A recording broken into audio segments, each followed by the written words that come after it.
Hi, this is Dark Journalist. Today we're excited to welcome back the popular author and Oxford scholar, Dr. Joseph P. Farrell, back to the show.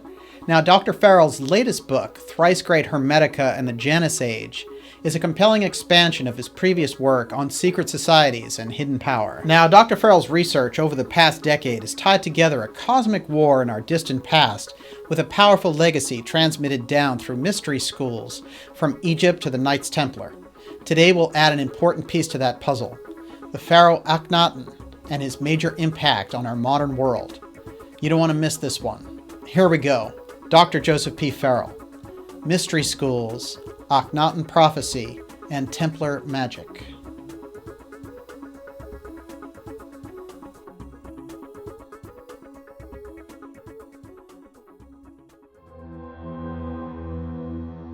We have a high civilization in high antiquity that is at least as advanced as our own, scientifically, if not more so. My guess is probably more so. I do think these mystery schools viewed themselves as the preservers of this ancient knowledge that was being handed down. They concoct these mythologies, these texts, so that even though the scientific knowledge may decline, the information is preserved in such a way so that when that scientific knowledge comes back, you can go back and look at these myths, go back and look at those texts and decode their meaning. You know, we take a number of things for granted that were taught at an early age about our ancient past that we find out later on are simply not true. All of this manipulated history and the stories that are perpetuated with it are part of a larger design to conceal from humanity some powerful truths that, if they were to be revealed, would certainly pose a threat to the ruling hierarchy of modern civilization. What makes Dr. Farrell's work so vital to our understanding of the real story is his ability to enter into the minds and motivations of these historical figures and to reverse engineer their clever deceptions. He may have uncovered a treasure of secret knowledge about our world. Let's find out.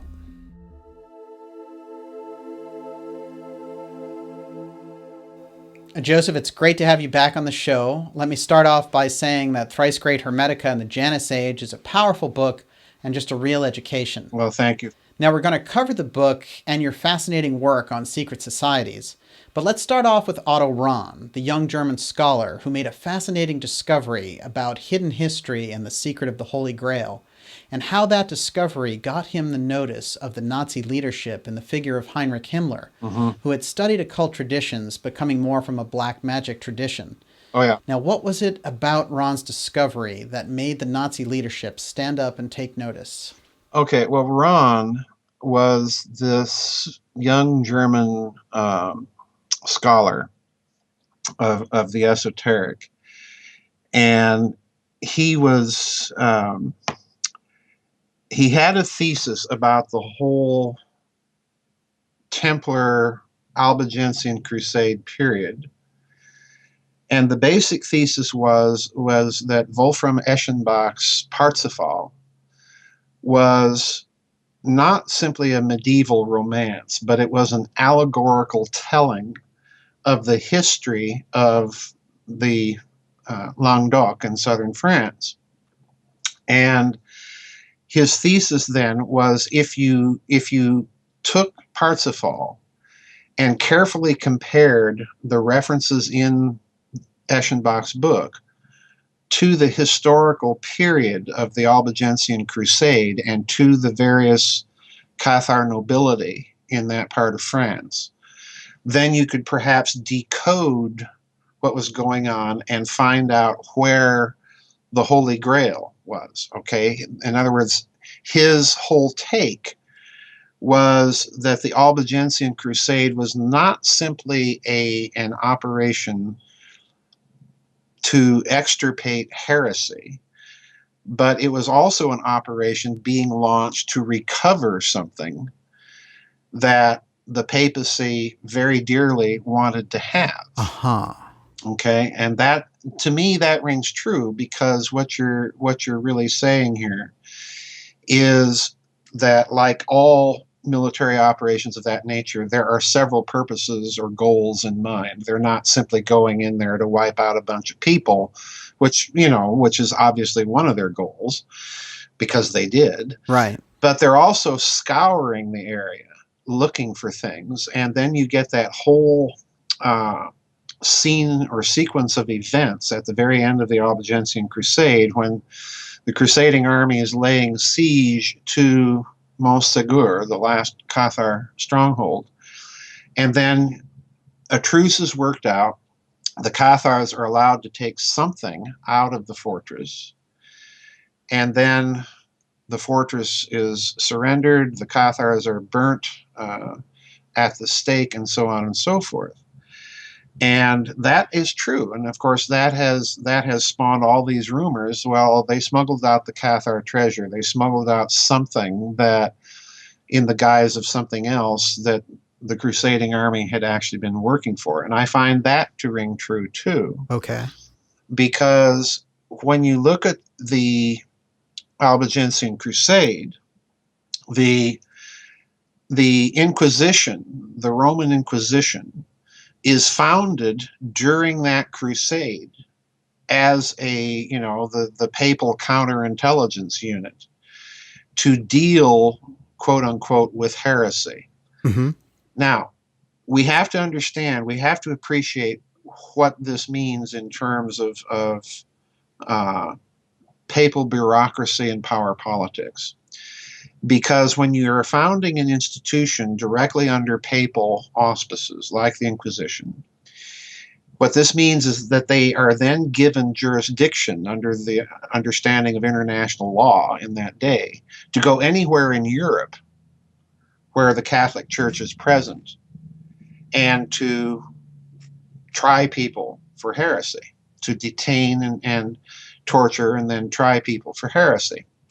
So in other words, this is an operation that is looking for something. And if you'll note something careful here, it's the papal response to the establishment 2 centuries previously to the Templar order and to the Knights Hospitallers, which were what? They were these international crusading military orders that, for the Templars, was more or less sort of headquartered in the Languedoc region of southern France, okay? So in other words, the center of their power in Europe is precisely where the papacy is directing the Albigensian Crusade. So that signals to me that the papacy has been made aware of something that we haven't yet really truly figured out. But Otto Rahn is coming along and saying, okay, we've got Parsifal, which appears to be, when you look at it carefully, appears to be telling the story of the Albigensian Crusade in an allegorical fashion. And what the papacy is looking for is not just to exterminate a heresy, but they're looking for something. Yes, and with all of this obsessive attention that they're paying to find it, we'd have to assume that whatever this mysterious item is, it has some powerful implications. So I guess the question should be, what do you think they were looking for? Either an object, the grail, or some sort of hidden knowledge, possibly both. And it eludes them. And then, interestingly enough, Daniel, there's this episode that Ron recounts and that I put into the book, where he recounts running into a French shepherd when he's in the Languedoc. And he, is curious about their local lore, their local traditions of what do you people think went on? And the shepherd told him that the armies of Satan, meaning the papacy, were looking for the stones from Lucifer's crown so that they could put it in the papal tiara. Whoa. That's pretty dark. Yeah, it's kind of creepy when you think about it in conjunction with papal claims and so on and so forth. Being a member of the Eastern Orthodox Church at one time, to me that just sends out all sorts of alarm bells. Definitely, because we excommunicated the Pope. So right. So we have Ron's story about them seeking out Lucifer's crown, and then the spectacle of the Inquisition. And somehow you're putting these two together, but can you tell us how they relate? The establishment of the Inquisition is kind of telling me that, okay, they know that whatever it was that they're looking for, or they were looking for, has eluded them. And so now we need this European-wide international papal Gestapo to go out and find it, which, they start to do. And then on top of this, 2 centuries later, you have the suppression of the Templars by Philippe le Bel, and round them up and drag them off to the Inquisition and torture them. And again, you get this very bizarre, weird, Hollywood. Boris Karloff could not have invented a list of absurd charges like what the Templars were accused of.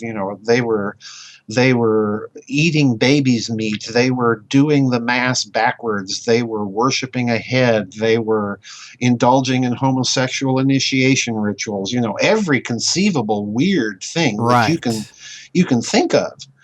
So the thing that has always struck me very weird about that is that when you look at the various charges against the Templars in France and England, is how very similar they are, even though they're far removed in time and place from each other as the events are proceeding at the day.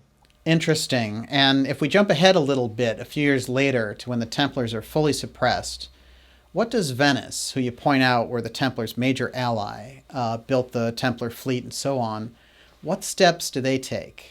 Well, the Templars, in effect, being an international banking order as well as crusading order, this means that they had intelligence. The Templars were quite literally the Venetian Republic's international intelligence. Mm-hmm. So with the suppression of that order, they lose that intelligence capacity. So what do?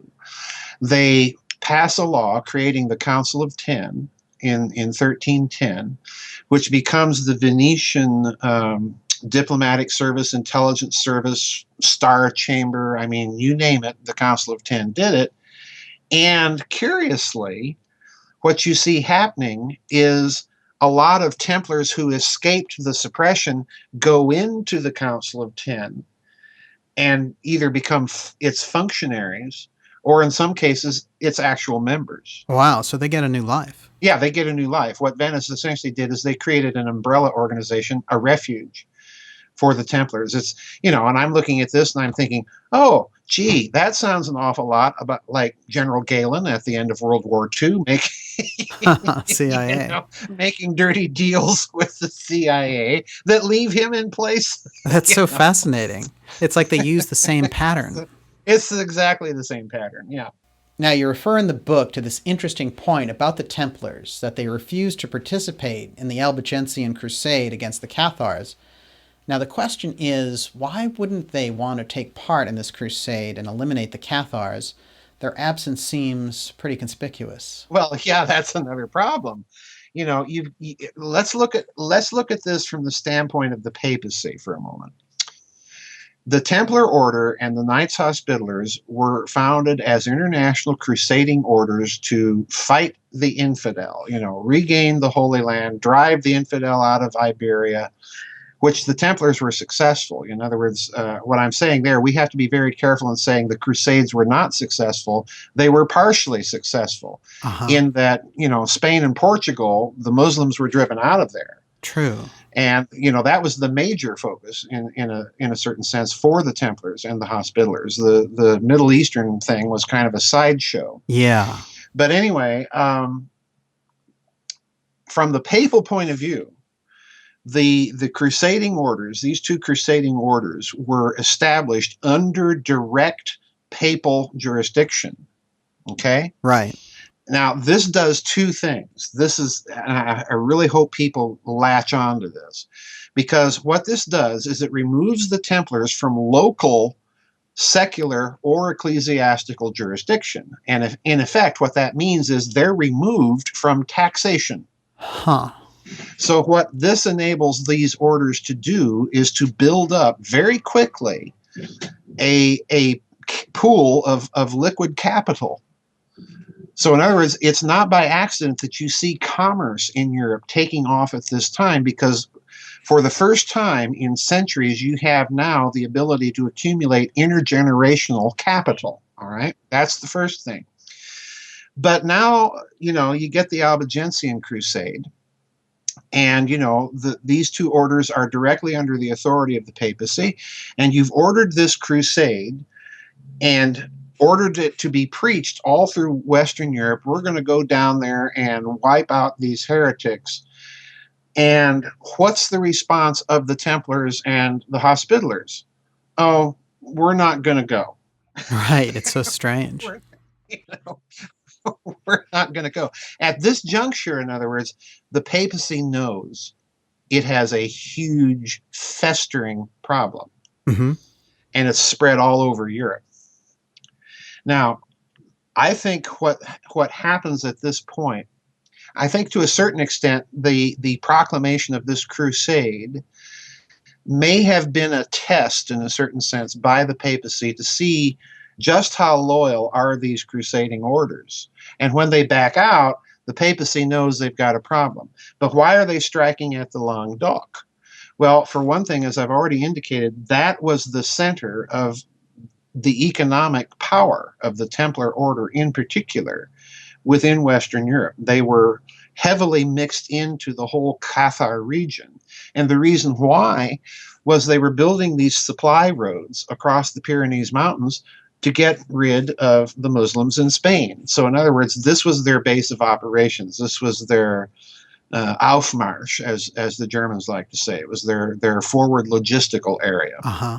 So this is why, in one sense, the Templars bow out, because they're cutting their own supply lines if they get involved with the crusade, and they're endangering or putting at risk their own property holdings in the region. That's the other reason. Yeah. And then the third thing is you've got this peculiar claim made by Ron that there's some sort of object or knowledge beyond simply the Cathar belief system that poses some sort of threat, and then you compare that claim against the charges that are brought against the Templars later, and you've got all the makings of something huge going on. I see. So things seen and unseen were coming to a head from a variety of angles. Now, what do you think was the major game plan here that was being devised? What you have is a long-term strategic plan by the papacy to take out the Templar order. And the first thing you do, you can't strike haphazardly against an international order that's spread all the way from Scotland to Palestine. You have to go for its center of power first. And that's what happens. After they take out that center of power, what happens? That region comes under the fealty of the French king. Okay? Right. And once it does, then once that's secure, you have to allow a certain amount of time for that to be secured. Then the French king strikes at the Templar order in France. And what else does he do? He writes a letter to all the other secular heads of Europe and says, hey, looky what I found out about the Templar order. You guys need to be aware of this and suppress these guys. Uh-huh. Okay. And again, the list of charges that he recounts in this letter, I put it in the book, is so ridiculous that nobody believes him. Right, yeah. So they're trumping up these bizarre charges against the Templars, and behind it is some deeper purpose. I think that we're looking at some sort of huge operation here that was deliberately designed, beginning with the Albigensian Crusade, to take out the Templars, that there was indeed probably something very suspicious or fishy going on inside the order, that these weird charges are sort of grasping at, but not quite getting down, to the exact thing. And then finally, they strike, Philip le Bel strikes against the Templars. And again, I think academicism has it exactly bass backwards, so to speak, because the academic presentation is that Philip is the guy driving this and Pope Clement V is his creature. I think it's the other way around. I think it's Clement V and the papacy and the power structure behind the papacy that's driving these events, and Philip the Bell is the convenient guy that happens along. So historians have a kind of blind spot about this. It's too inconvenient. In my opinion, yeah. Yeah, I see what you mean. But the Templars, as we know, were looking for something special. Oh, yeah. So do you think that the possibility that they acquired it and knew how to use it is the reason why they were so suppressed? Well, they were clearly looking for something, because, and I go into this at great length in the book, including some very recent findings about the so-called temple treasure. Mm-hmm. In Palestine that, became a matter of popular discussion after the discovery of the Dead Sea Scrolls. Right. There's a fellow out there by the name of British guy by the last surname of Feather that has reconstructed the whole idea of the temple treasure not being the temple of Jerusalem, but the temple of the heretical Pharaoh Akhenaten. Right, yeah. Now, this is the Copper Scroll part. This is the Copper Scroll part, right? Well, let's go into that now. Yeah, let's do that now. This is fascinating. This is really important for people to latch onto. The standard view is that the Copper Scroll, the so-called treasure scroll, is referring to the temple treasure of the temple in Jerusalem, which the Jews in Palestine had secretly taken out of the temple and hidden around various places in an effort to hide it from the invading Roman army under Titus, Flavius Titus. And, that's been the standard view. But the problem with that view has always been, if you look at the measures of the amounts of treasure that are mentioned in the Copper Scroll, and apply the ancient Jewish system of measurement to those measures, what you end up with is an amount of treasure that is it's enormous. Yeah. It's so enormous, in fact, that you'd have more gold than has ever supposedly been mined in the world, particularly up to that period of time. So what Feather did, Feather was a British engineer, and he said, okay, let's go back and rethink this. The first thing that he commented upon that kind of set him down the path of rethinking the whole thing was that the Copper Scroll was contained in copper sheathing. And when you look at the sheathing, it was the same type of method that had been used in Egypt. Oh. Right down to the rivets. Okay. Well, that's a pretty big clue. That's a pretty big clue that you're not dealing with something simply Jewish, but you're dealing with something that is perhaps a Jewish sect that's a remnant of a particular period in Egyptian history. Right. And, by some pretty complicated argument, he comes to conclude that the period of history that you're dealing with is the Pharaoh Akhenaten, the pharaoh that said, okay, we're only going to worship one god now, not all these others, Yes, and he had to be the most unusual pharaoh also.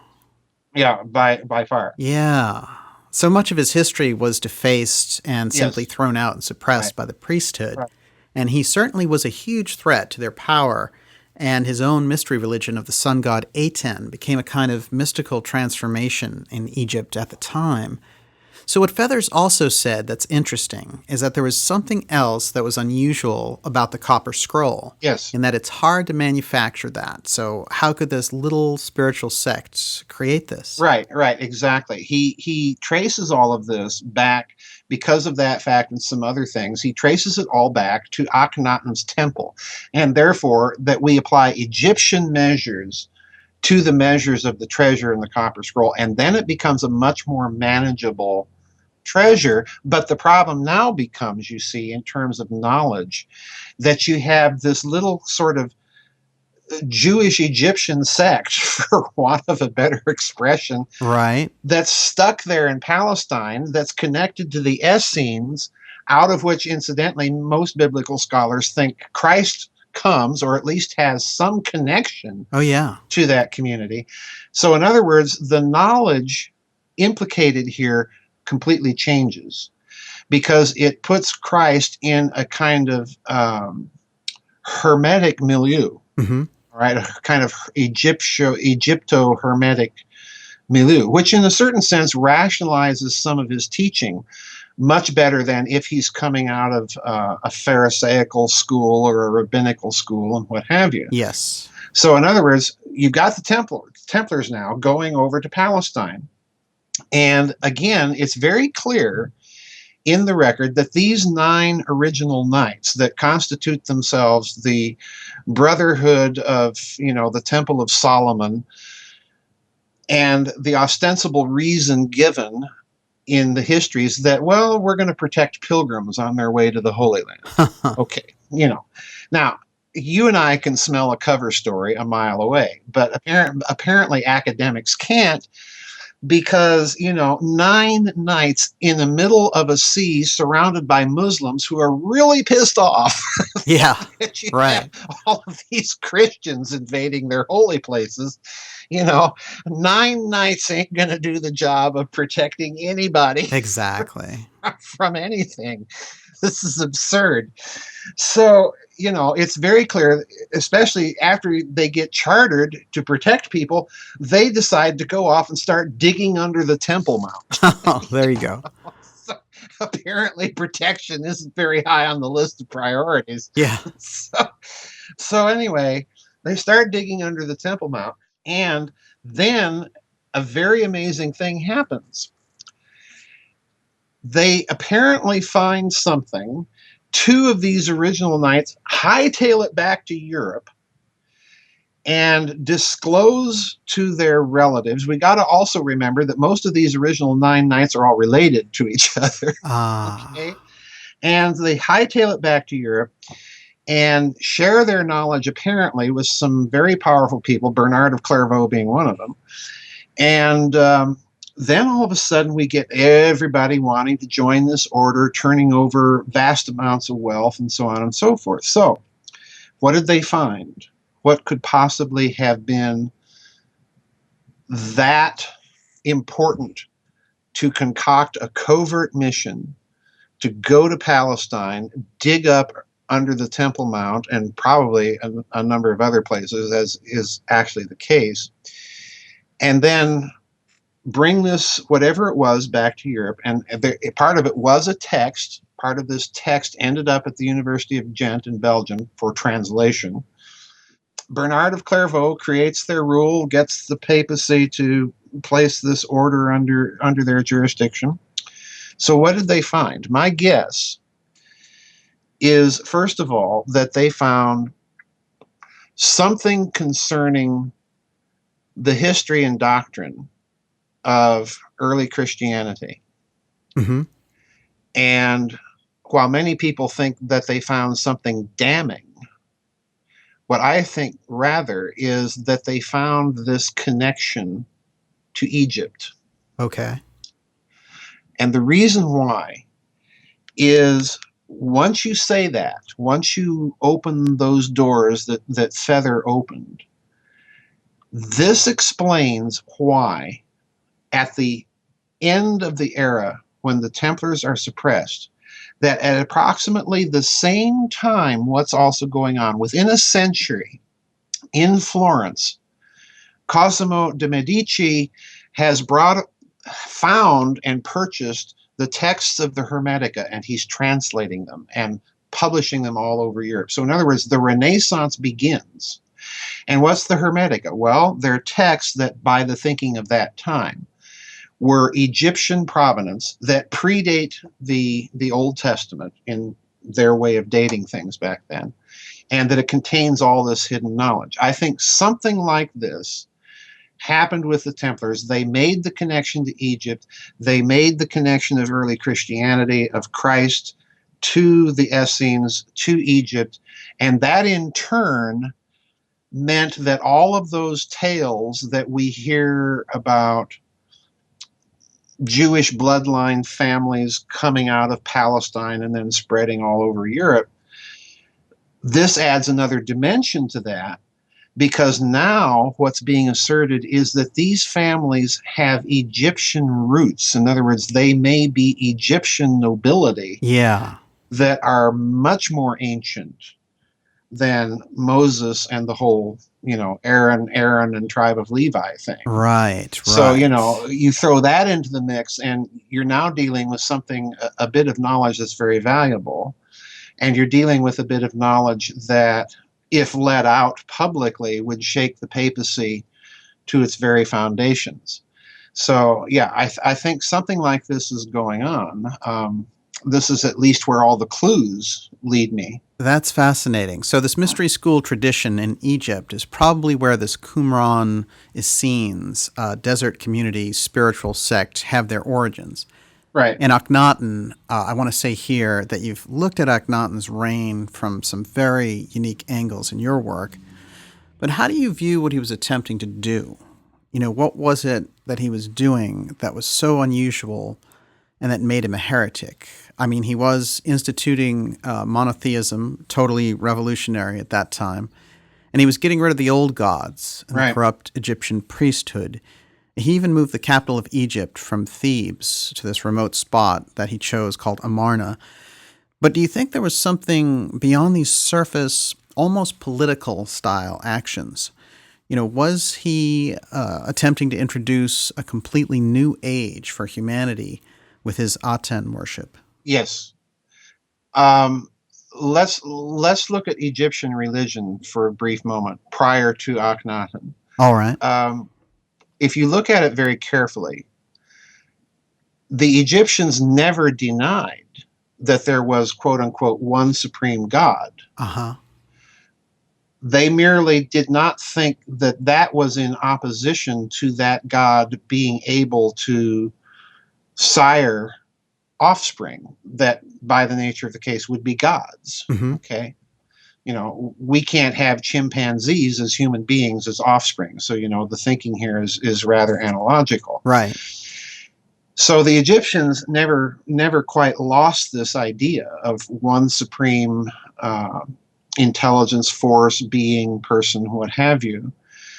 But by the same token, they never put this in opposition to a multiplicity of gods either. This is the very unusual thing about them. And then Akhenaten comes along and says, well, all of these other gods cannot be, by the nature of the case, since they derive from God, cannot be the same as that God. And therefore, we're going to worship this God. Now, I suspect, as you suggest, that part of this agenda is political. He's attempting to introduce something new and a new priesthood, all right, and translate and tinker with the received cosmology in such a way that enhances his power, and I suspect something else, obfuscates the, how to put this that's going to make any sense, that obfuscates the implications of that Egyptian religion, because the implications of that Egyptian religion are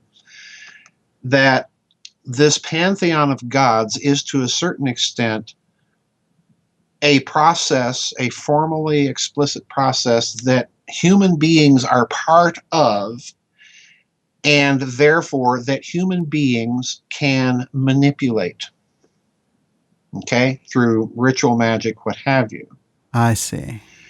And, we today say manipulate through technology, same thing. Yeah. So what Akhenaten is really doing is he's attempting to take that power of manipulation away from all of these various priesthoods and various gods and temples and monopolize it for himself. Uh-huh. So in other words, in a certain sense, I think it could be argued that what Akhenaten is doing is he's sort of the first sort of proto-Yahwist, all right, that we eventually see occurring with Moses and then the Exodus. Right. Okay, so in other words, I think this is what's going on. Which, if you put it into the perspective of esoteric history and what esotericists have said about this period, is very interesting, because I think it was Paracelsus that made the observation that if you look at esoteric doctrine as a whole body of doctrine or tradition. You have the Egyptians with alchemy, you have Mesopotamia, Babylonia, Chaldea with astrology, and then you have the Hebrews, the Jews, with Kabbalah. All right. And in his thinking and the thinking of many Renaissance Hermeticists, these were three fragmented pieces of what had been a unified science at one point. So you see the Renaissance Hermeticists trying to put all of this back together into these big, huge systems. And I've always thought that was a very interesting observation, because what do you see the Hebrews doing in their history as recounted in the Old Testament? You see them moving constantly back and forth between Mesopotamia and Egypt.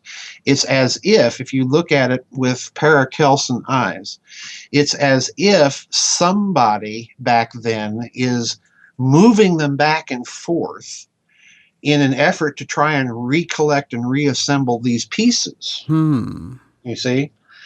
So if this type of thinking, I'm speculating wildly here, but if this type of thinking is what may have been going on inside those original 9 Templars' heads, and they go over there to Palestine and they find something that is confirming an Egyptian connection of the ancient Hebrews to Egypt, then, this is explosive, just on the surface of it, it's explosive. And if they recover any actual specific detail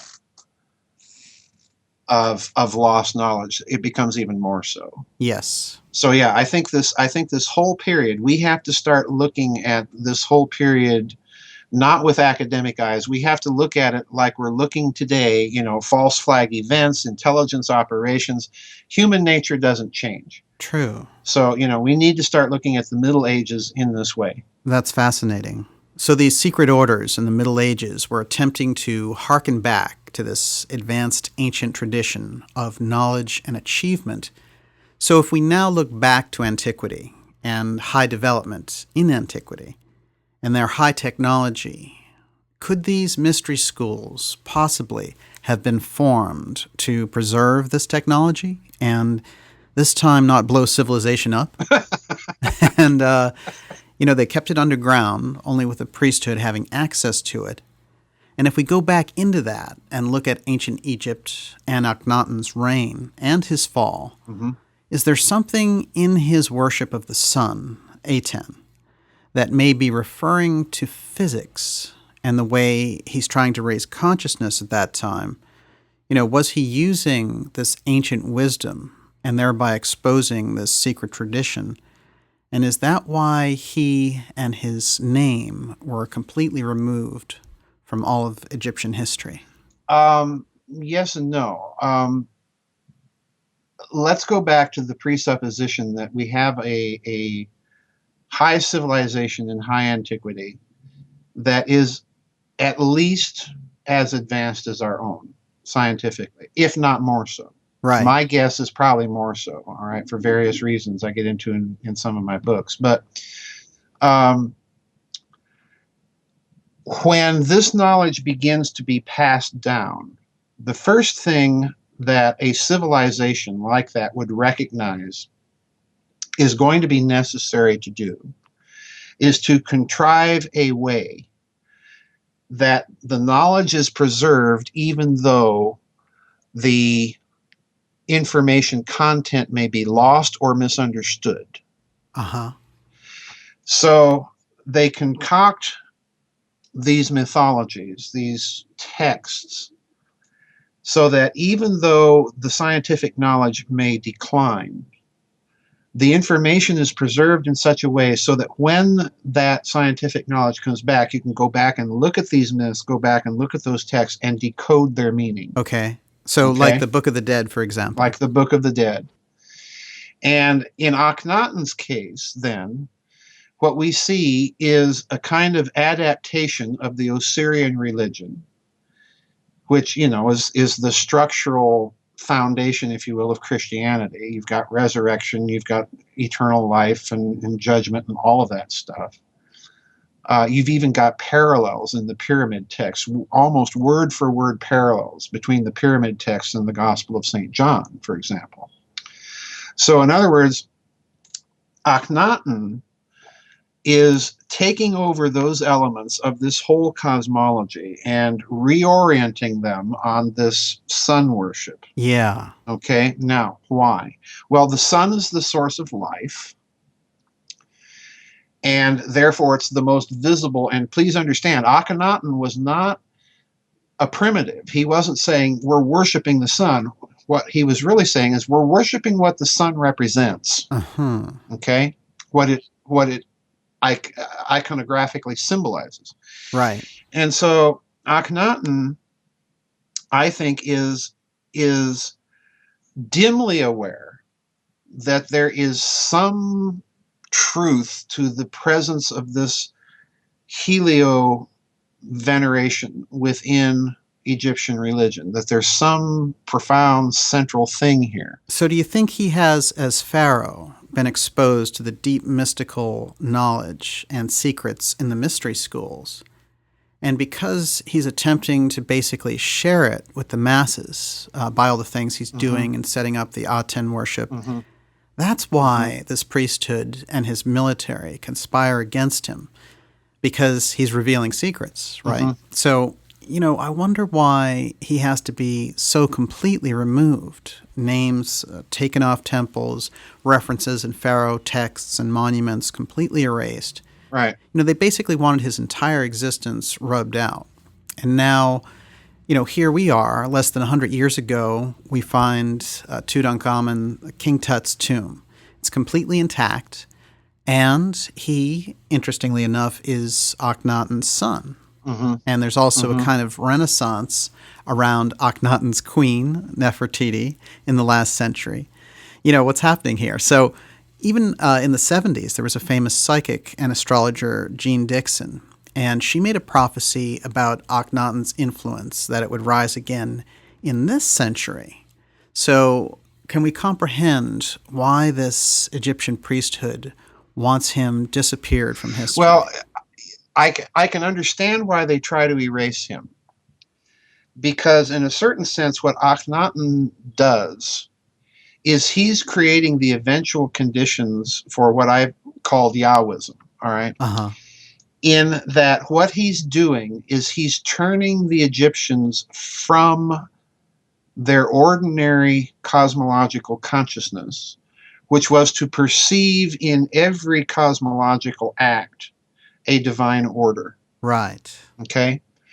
And what he's doing, therefore, is he's introducing, and this is conceptually huge, what he's doing is he's introducing a schism in the cosmology. And he's saying that the divine order is there, out there. And everything else, he's also introducing a social schism. And this carries over into Yahwism. Because everything that went before is false. And this is true. And to the average Egyptian, this was a repudiation of the very essence of their cosmology. Yeah. That introduction of a social schism within history, within human memory, this was a huge thing. And you see this carried over into Yahwism, and then it's given yet another new twist, because the revelation in Yahwism is no longer out here in nature, and we are a part of that revelation. Okay? The revelation is now embodied in a text. You see, and that's a huge turn. That's a huge turn. Because now you're coupling the idea of a cosmological schism and a schism historically, that everything out there and previous to this revelation is false. Right. You're also saying that anything outside this text and the system of interpretation of that text is false. So in a sense, what Akhenaten has done is he's set up a chain of events that's going to lead ultimately to the repudiation of that, so to speak, natural religion.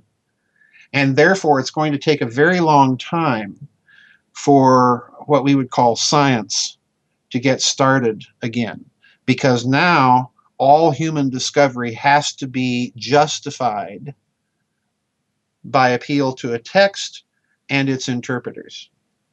And this is huge. I can't emphasize how huge this is. Now, fortunately, in that text, you have very unusual conditions carried over from Egypt, in that if you read the Old Testament, the idea is given that the moral order is not dualistic. In other words, the heavens, the earth, all obey the same moral order, and therefore all obey the same truths. And that means, from an epistemological point of view, that observations that you make here on earth can be extrapolated to the heavens. And this is exactly what we see modern science doing, beginning with Copernicus, Kepler, Newton, and so on. So that impulse, that fortunately that was preserved in those texts. Right. But when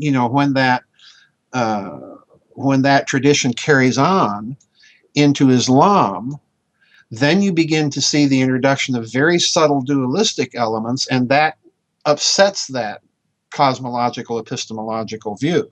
Oh, that's interesting. Well, if we take the influence of Egypt and the impact of the mystery school teachings, certainly there's something about Akhenaten and his teachings that make it obvious he got at least some of it from these secret traditions and made them public. But the Egyptian mystery school influence, are they the foundations of that secret wisdom the Templars and the Hermeticists found again in that period?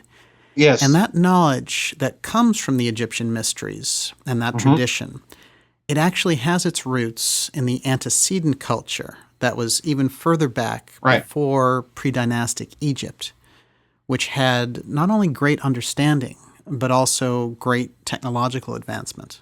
Yeah, Egypt makes it very clear. The Egyptians themselves make it very clear that they view themselves as a legacy civilization, and they are even almost explicit about the fact that they view themselves as a declined legacy. Okay, which is a very interesting point of view, because you get something very similar in a certain sense if you look at Mesopotamian texts from the same period. Is you get this impression that they understand they're a legacy, and they understand they're a declined legacy. All right. There are Mesopotamian texts, just like there are Egyptian texts, for example, that refer to the fact that astrology, they come right out and say that this is all based on observation that was taken over thousands of years. Now, that's quite a claim, because you see, first of all, it's a scientific claim. These were taken on the basis of observations. Well, that means they're making observational correlations between planetary positions and human action. Right, yeah. And if that's the case, then what they're saying, this is a science, and to be able to correlate all that mass amount of data also implies something else. It implies the technology to be able to do that and detect patterns, you see. Yeah. So, that's the disturbing implication. You can't simply come along and say, well, all of that's pseudoscience, we don't need it, this is all ancient superstition, because when you do that, you're ignoring what the text is telling you. See, I'm still a patristics guy, because when a text says something, there's a reason it's saying it. Yeah, exactly. So there's that problem. So yeah, I do think these mystery schools viewed themselves as the preservers of this ancient knowledge that was being handed down. This is very, very clear. This is how they view themselves, and it becomes a vital part of the Hermetic tradition. I mean, you can't read the Hermetica without over and over bumping across this idea that the master is passing something down to the disciple. All right. Even to the point that their ideas of authorship are different than our own. For them, the author of something was the author of the concept or the God or whatever that inspired you to have a particular idea. That's authorship to these people. Which is very different, because this means, again, that they're concentrated on the continuity of the idea. I see. Yeah. So it's huge. Yeah, that's major. Absolutely. Well, there's something unusual that we have to examine about Egypt. Now, you've tied this Qumran Essene community Hmm. to some early offshoot version of these Egyptian mysteries. And then we have this tie in that the Templars probably found between ancient Egypt and Christianity. Now, these two things, the early Egyptian mythology and Christianity, have a central theme in common, and that is resurrection. Yes. So, this is central to both of these traditions. Is this the secret that the mystery schools held? Yeah, this is something that I think you've hit a huge target here. Okay.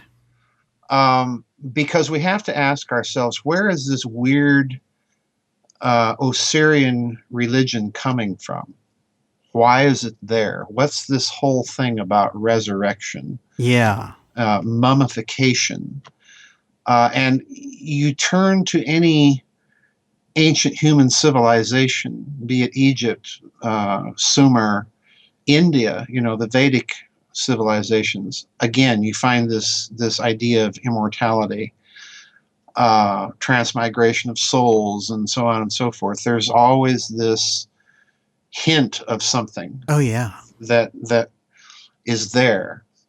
And with Egypt, we find something very peculiar. We find mummification, so to speak, a technology Right. of let's preserve this stuff because we're going to need it again.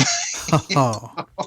And that's another amazing thing because Egyptian mummies, unlike Asian mummies or Andean mummies, are very well preserved. Preserved. And the Yes. organs Yeah. are individually dealt with, sealed in jars Mm-hmm. and almost good as new, right?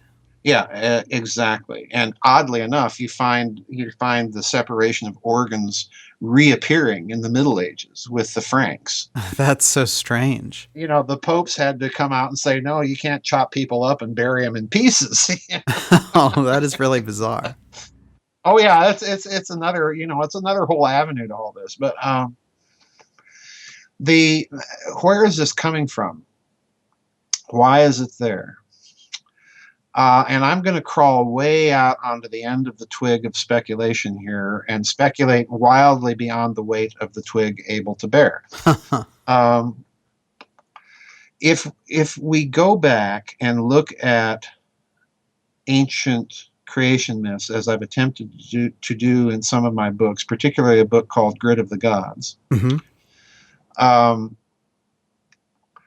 what I think you're looking at is a metaphor. I call it the topological metaphor of the medium. And I'm using the deliberate mathematical term here because I think it is possible to take what remote viewers would call all the analytical overlay. Okay. All of these metaphysical, philosophical, religious terms and shove them aside and replace them with a mathematical notation to symbolize the structure that they're talking about. And what they're talking about is something, let's look at Egypt's case. What they're talking about is something profound. Absolutely. Even the Hindus, for that matter. What they're talking about is that the world, to use the Hindu phrase, is nothing. Capital N. What's the old joke? What's the difference between an atheist and a mystic? Well, a mystic capitalizes the word nothing. Okay. You look at the Christian dogmatic tradition, theological tradition, and again, you have the via negativa, which is the height. It doesn't matter who you look at; they will tell you the height of theology is the via negativa, talking about God in terms of what He is not. Because any term that we apply from human experience or knowledge can only be analogical. It's only gonna go so far and then stop short. So in other words, God is a nothing. Exactly. Interestingly enough, as it turns out, If you look at the way that they talk about space in the Middle Ages, well, they use the same terms of space as they use for God. Huh. Omnipresent, incorporeal, non-composite, that is to say it can't be chopped up, and so on and so forth. They use the same terms. And so somebody, eventually figures out, hey, guys, we got a problem here. Oh, yeah, right. Because we're talking about God in physics terms. Okay, so let's go back to Egypt. If you go back to Egypt, they tell you essentially the same thing. Everything came out of nothing, creation ex nihilo. But what do they mean by that? Well, in physics terms, a nothing is a non-observable. Okay? Uh-huh. Once you make an observation, it becomes a something. Ah. Okay. Now we get to Akhenaten. I think what you have here is once you strip away the analytical overlay and you start thinking in the most abstract terms of mathematics, just like Descartes, Newton, Leibniz were suggesting, that there is something behind all of this. And Leibniz, crazy nut that he was, thinks he's seeing some of it, and he's all about trying to figure out what it was. He's starting to talk in terms of creating a characteristica universalis, a universal calculus that will enable you to handle almost any subject with a purely symbolic, formally explicit way of doing so. And he's even making significant stabs at the idea of topology. I think Plato is onto this as well in his Republic and some of his other treatises. Right. So, in other words, yes, I think this idea of a metaphor of literally differentiating nothing. Let's imagine you've got an infinite sea of nothing, of sameness in every direction that you can think of, even temporally. Okay. Now let's imagine, and I'm getting to the immortality part here, just trust me. Let us imagine that you cleave it. Now what do you got? You got three nothings. Yes. You've got one region of nothing, and it's still infinite, by the way. And you've got another region of nothing, and it's still infinite. And then you've got the common surface between the two, and it's infinite. But here's the key. There are now three nothings with information content. Yeah. You're starting to add information into the system. With me? Yes. Now, because they're still all nothing, in the formal description of each of these three things, you still have that nothing. So you're also creating analogy, and you're also creating a physical medium that's transmutative, because every part of it has at some point in its formal description that same nothing present. With me? Okay. Now you see you have the basis for all of those ancient civilizations that resorted to sympathetic magic. Because what's sympathetic magic really all about?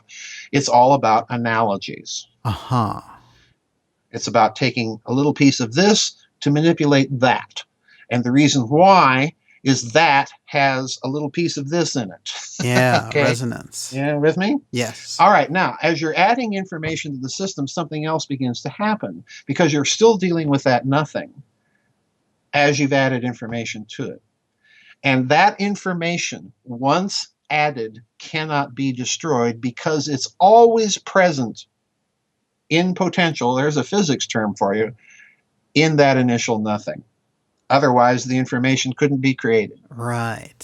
So in other words, built into this system, if you look at it from a certain point of view, is the idea of immortality. And not only of immortality, but since we derive from that nothing, of an individual immortality, because it's always present in the system. I see. So, the Egyptians come along, and we're going to preserve as much of that information as we can. And interestingly enough, isn't it peculiar? Because in the preservation of, mummification, what are you preserving, really? You're preserving DNA. And what's DNA? It's information. Right. So you see, I think all of this is coming out of a declined legacy and a declined perception, but nevertheless a perception that, as far as it went, was accurate. Yeah. You see what I'm saying? Yeah, absolutely. Well, when we look at the Osiris myth, there are a couple of strange incidents that happen in it. Mm-hmm. One of them is that he gets tricked Mm-hmm. and then hacked into a number of pieces and then reassembled. Right. So what is the message there? They had this advanced knowledge, and you've pointed out that they, in the mystery schools, hoped at some point humanity would look back and get this message. Mm-hmm. So what do you think the Osiris story means? Part of what I think it means, a big part of what I think it means, is alchemy. Okay. Because let's look at that image of reassembly.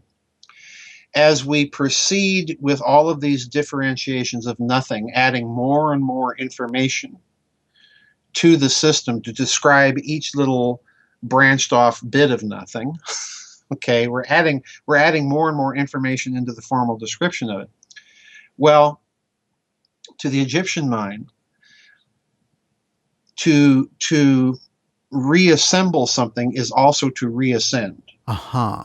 Okay, so in other words, if you want to look at it in a certain sense, it's reverse engineering. Yeah. It's that alchemical process of trying to go back to that materia prima that's able to differentiate itself in all of these ways, and then reassemble the descent of any particular thing from that materia prima. Okay. And that's a heavy one. You see, that's the real basis of alchemy. And again, I want to stress for people here, this is all an analogical process. And please note, it's a formally specifiable one, just like Newton and Descartes and Leibniz thought that they saw in a lot of these ancient texts. I see. They knew that there was something mathematical going on here. They just weren't quite sure what it was. Right. And that's what I think they were looking at. That's my gut intuition of what I think they saw, is precisely what I've been describing to you. Fascinating. And can you describe, of course, alchemy, as known in the Middle Ages, was the process of turning lead into gold. Now, that's pretty spectacular, but what is it really? Oh, it's turning lead into gold. I mean, it's not just this cosmological thing, but if you have that cosmology, then yes, it becomes possible to transmute one element into another. And guess what? This is where it gets really cool, because in my Nazi books, I point out that in the mid-1920s, scientists in Germany are playing around with their cathode tubes and zapping things with lots of electricity. And this is also going on, incidentally, in Japan. Okay. And well, what are they zapping? Well, it turns out, they're doing these plasma experiments. So, they're using a substance that is easily turned into plasmas, and that's mercury. Amazing. Oh, and as they're zapping it with gobs of electricity and X-rays, lo and behold, they notice that they get little traces of gold. Wow. That wasn't there before. Huh. Far out. Oh, far out, yeah. And I even put this article in my book SS Brotherhood of the Bell, because one of the most famous physicists of the day, by the name of Dr. Walter Gerlach, reported on these experiments in a little column filler article in 1927 in the Frankfurter Allgemeine Zeitung. And he says, well, our scientists have been zapping a bunch of mercury, and we've noticed this little bit of gold residue. And this is really an interesting phenomenon. And, we really ought to investigate this, because what we're looking at here is a form of, here comes the word, alchemy. Wow. He just comes right out and uses it. Well, there you go. Now, it's important to remember what's really at stake here, because this is 11 years, Daniel, before the discovery of nuclear fission. Right. So in other words, we don't yet have the theoretical physics model that might be able to explain any of this. Okay. But yet we're noticing, and here comes another key point, at very low temperatures, not nuclear processes, in other words. Key point, we're noticing transmutations taking place under certain conditions. Uh-huh. So Gerlach writes this little article in the newspaper, and, it'd be a nice idea if we could investigate this further. So in other words, what do we got? We got a physicist, who was a hair's breadth away from a Nobel Prize in 1921. And what he's saying is, we need some money from the government. We want to look at this a little bit closer. And it's interesting that at this time in Germany and Japan, you had companies like Siemens, AEG, taking out patents for processes of transmutation of mercury into gold. Well, they found something. Yeah, so it's alchemy, because alchemy is founded on the same idea that you've got some sort of materia prima that underlies every physical material thing that we see. So again, what were the alchemists onto here? That they probably didn't understand, but at least they're taking the observation, that something is happening here. Really fascinating. And when we come back, we'll look into what that symbolism of alchemy really means, and how there were attempts by the Hermeticists to set up a golden era, and how these secret orders may have journeyed to the New World and discovered America long before history records Columbus and his voyage. In fact, maybe he even came much earlier. But who was sending him and why? We'll be back with more esoteric mysteries from Dr. Joseph P. Farrell. Dark Journalist goes deep. My question is, what are you seeing now? What are the conditions like on the ground in real America? The top guests you want to hear, like investigative reporter Linda Moulton Howe. Audiences are getting it. They are bypassing the government's suppression. Financial expert Catherine Austin Fitz. So there's a lot going on underneath the ground and a lot going on, in the skies. And whatever it is, it's very expensive. Scholar Joseph P. Farrell. If you don't consider the black budget, if you don't consider this hidden system of finance, then you're missing over half of the financial picture. Historian Richard Dolan. I hope listeners realize that this is not a run-of-the-mill interview that I did. Dark Journalist goes deep. The most crucial topics: the breakaway civilization, black budget and covert warfare, hidden information, secret finance, UFOs, the alien reality, the best interviews, the real story. Visit darkjournalist.com. Sign up for our free newsletter to stay updated on the latest shows. Support Dark Journalist by visiting our Contribute page. Help us deliver cutting-edge truth to you. Join us on Facebook and Twitter. Dark Journalist. The truth is never easy. We need dark journalists, so just keep doing what you're doing.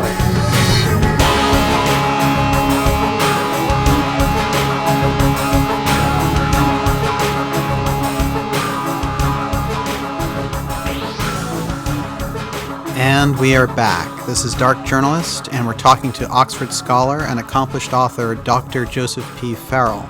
His website is gizadeathstar.com, and his most recent book is Thrice Great Hermetica and the Janus Age. Just a profound examination of secret societies and secret history. I highly recommend it. Now, Joseph, you do some really interesting analysis on alchemy on many different levels. What about the kind of metaphysical alchemy that in these mystery schools, they preserved these methods where you could raise your internal energies up and become a finer person and a greater being? Do you think that this turning lead into gold motif holds some kind of symbolic meaning or reference there to that? Oh, sure. Yeah, absolutely. You put it in terms of becoming finer. And that's a very interesting way of putting it, because they do use those types of terms to describe the great work and the materia prima. It's a finer kind of matter. It's not the gross, heavy material that we associate with now. Right. And again, if you stop and consider what they're really saying and you compare it to modern particle physics, for example. The particles are getting smaller and smaller and smaller and smaller, so that we're not even really dealing with billiard balls anymore, tiny little billiard balls. We're dealing with, here it comes, packets of mathematical information. Oh, Okay. yeah. Yeah. And, once you've said that, once you really understand what they're doing and, what they're playing around with in their big accelerators, Definitely. it becomes really wild. Would you say that something like the particle accelerator at CERN has an alchemical function and precedent? Um, Now I know you know the answer. I'm really wanting. You can go for it. I'm really wanting to go there with you, Daniel, but let's save that for another discussion because, okay, yes. Let's just say I am going to talk about that. Good. But I don't want to talk about that without putting something into people's hands that they can refer to. Oh, yeah, absolutely, yeah. If you take my meaning.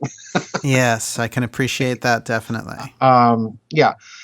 But yes, I do think when you look at these experiments that they began to do with their cyclotrons and synchrotrons and all of that stuff back during World War II and since, they're doing some very alchemical things when you really stop and think about it, and when you really dig into the philosophical discussions that physicists were having back in the 1920s, and that have been carried on ever since. Because there's basically two schools of approach to quantum mechanics, and both of them are cognizant of the fact that what they're playing around with are packets of mathematical information. Mm-hmm.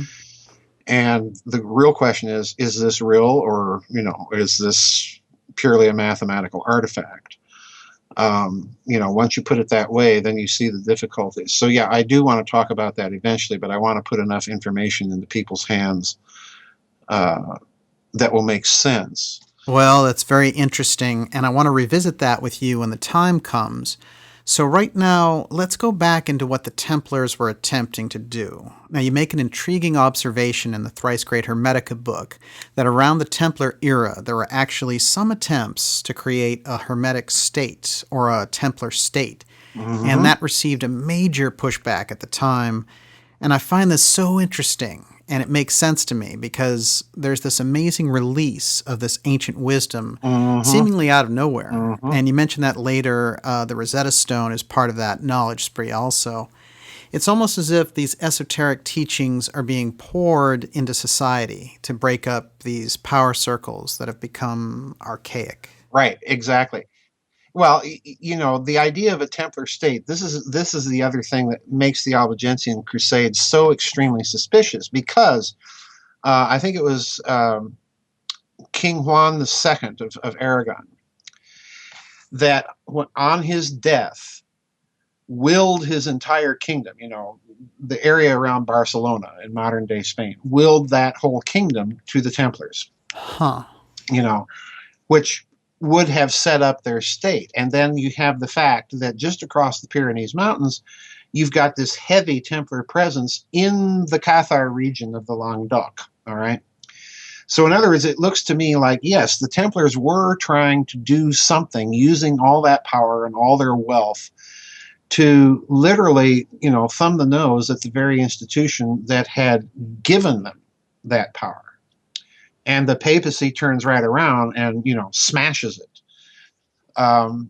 But had they been successful in doing that, had they been successful in creating their own kingdom and then coupling it somehow with the Cathar region, this would have been, right in the middle of the papacy's backyard, in the most prosperous region of Europe to boot at the time. Right. This would have unhinged the power structure of the day. Talk about revolutionary. There would not have been anything even remotely like it. Even the Renaissance, with the huge change in cosmological outlook that it brought about, even that didn't do anything so much revolutionary politically. That took some time for that to work out in European history. This would have been huge. This would have been epical. Yeah, just amazing. Well, it would have been this Templar superstate. Yes. And it would have incorporated all of these fantastic teachings and findings that they had discovered. Right. And then after that, they're suppressed. And years later, there are little fragments circulating around. And you can almost get the impression out there from these incomplete parts. Right. You know, Rosicrucian teachings, esoterica, these mystical influences of something left over and trying to carry on, trying to reconstitute once again. Right. Well, the Rosicrucians are very interesting, I think, because if you read the manifestos, one of the most interesting things that they state is that the symbol of this secret college is what? It's a red cross on a white background. Yeah. You know, this is the corporate logo Oh, yeah, of the Templars. You know, the other one being a red rose on a white background, you know. And that's very symbolic because, you know, the whole expression sub rosa, under the rose, meant back at that time that these were matters that were to be kept secret and confidential. It was the jargon of espionage of the day. Okay. Interesting. So, you know, even that symbolism is an indicator that these manifestos are talking about not just a secret college, but they're talking about a secret intelligence agency, you know. Right. Yeah. So, the very fact that you're talking in those manifestos and using those types of symbols, we have to remember that when the Templars were suppressed, the decree of the Council of Vienne in France stated that any display of Templar symbols or insignia was an excommunicable offense, and it was a reserved excommunication. In other words, in the parlance of canon law, what that meant was you didn't have to go through the process of an ecclesiastical court and have the local bishop excommunicate you. Just doing it did it. I see, yeah. You see? So this becomes hugely significant if you have these manifestos now using this symbolism. And let's not forget who else uses this symbolism proudly and openly displayed on the sails of the 3 ships that he sails to America to, quote, discover the place. He's, you know, Christopher Columbus yeah. boldly displaying these Templar insignia, you know, with the collusion of Ferdinand and Isabella. You know? Right. Well, you know, let's talk about Columbus here. Sure. You do a lot of very interesting analysis about Columbus, and one of the things you do is tie the Templars' search to these cartographic traditions of ancient maps. And you have some very interesting references in there to Admiral Piri-Reis and his book on sea lore. Oh, yeah. And he says some very interesting things that relate to Columbus, Oh, yeah. who he calls Colombo. Colombo, yeah. A Genoese. Yes. That went to the Bay of Spain, you know, the King of Spain, and had these maps and had this book. You know, Piri-Reis is very explicit. He said Columbus had a map and he had a book that he's showing Ferdinand and Isabella. And so let's back up now and find out exactly what may be going on. Yeah. If you look at the Piri-Reis map, which was composed by this Turkish admiral around circa 1530, it's uncanny in that it displays the coast of South America and then Antarctica.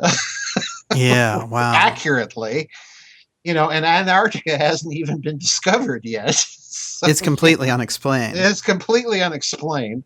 And Piri-Reis goes on to explain, well, I made this map by comparing it to other old sources. So in other words, you know, here's this Turkish admiral sitting there in Constantinople ransacking the Byzantine Empire's imperial archives, and he's coming up with all these old maps, and he's making this map that shows Antarctica. Okay. So there is, in other words, evidence that there was a secret cartographic tradition. Okay. Now, somewhere along the line, Columbus gets a hold of it. Right. So we have to figure out how. Okay. So this is where it gets interesting. Columbus is from Genoa. Genoa was the great banking maritime rival of Venice. Okay?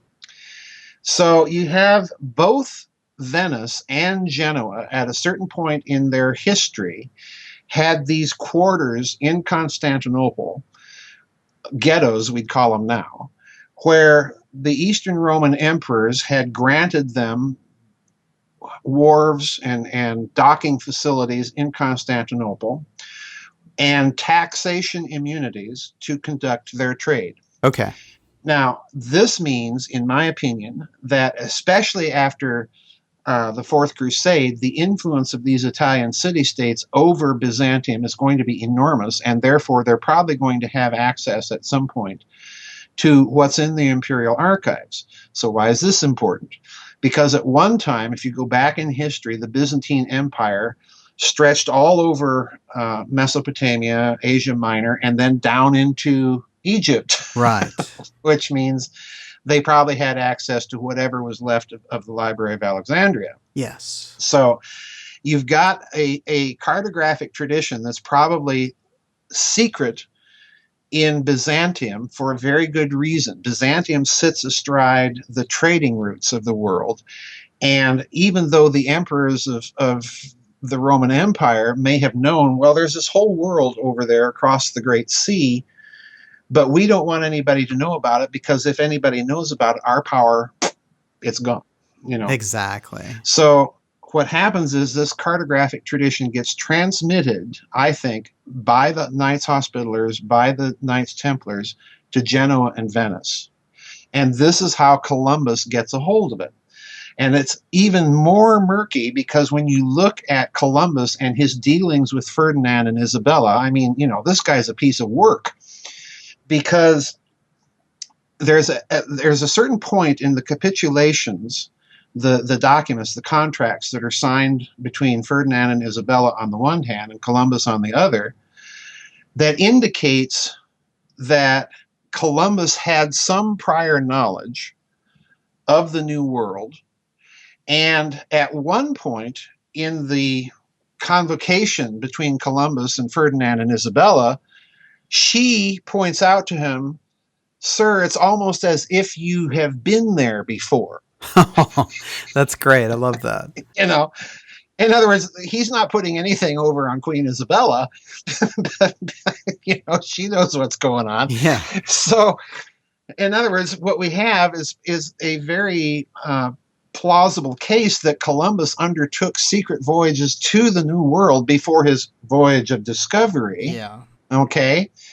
So, and again, Piri Reis indicates that this is the case. Yeah. Okay. So that he happened in 1485. In 1485, not 1492, when Columbus sailed the ocean blue.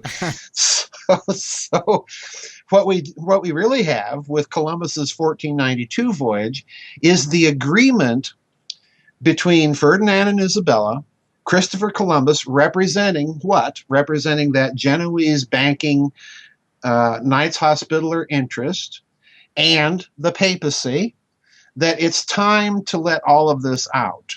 Okay? And we have to put ourselves in the mentality now of the Italian city-states in northern Italy, Genoa and Venice in particular, because what this secret cartographic tradition would have represented to them was the end of their trading empire and the end, therefore, of their financial power. And if they're going to survive, if they're going to preserve that power, they now have to do so, number one, by, so to speak, moving shop and acquiring ports, facilities, or proxy actors able to do this. So what do you see Genoa doing? Genoa's backing Columbus. Genoa is backing Ferdinand and Isabella, along with, guess who else? Florence, the de Medicis. Mm-hmm. And then what does Venice do? Well, they've been kind of cut out of the game. Right. So they're very clever, you know, being Venetians. They move their operation gradually northward through Germany into another city in a swamp called Amsterdam, Right. and then from Amsterdam across the channel to England. So in other words, these Italian oligarchs are also behind this in a major way. Right. Right. You know, Venice in particular just fascinates the daylights out of me because they are, they're the perfide Albion of the day. And the other thing I point out in Thrice Great Hermetica is there is a bit of evidence that Venice actually undertook a voyage to the New World. And let's be frank here.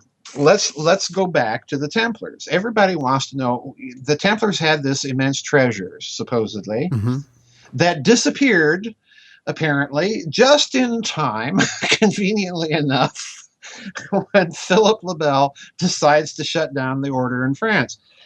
So where did it go? Where's this big, huge Templar fleet that used to be in La Rochelle, Yeah.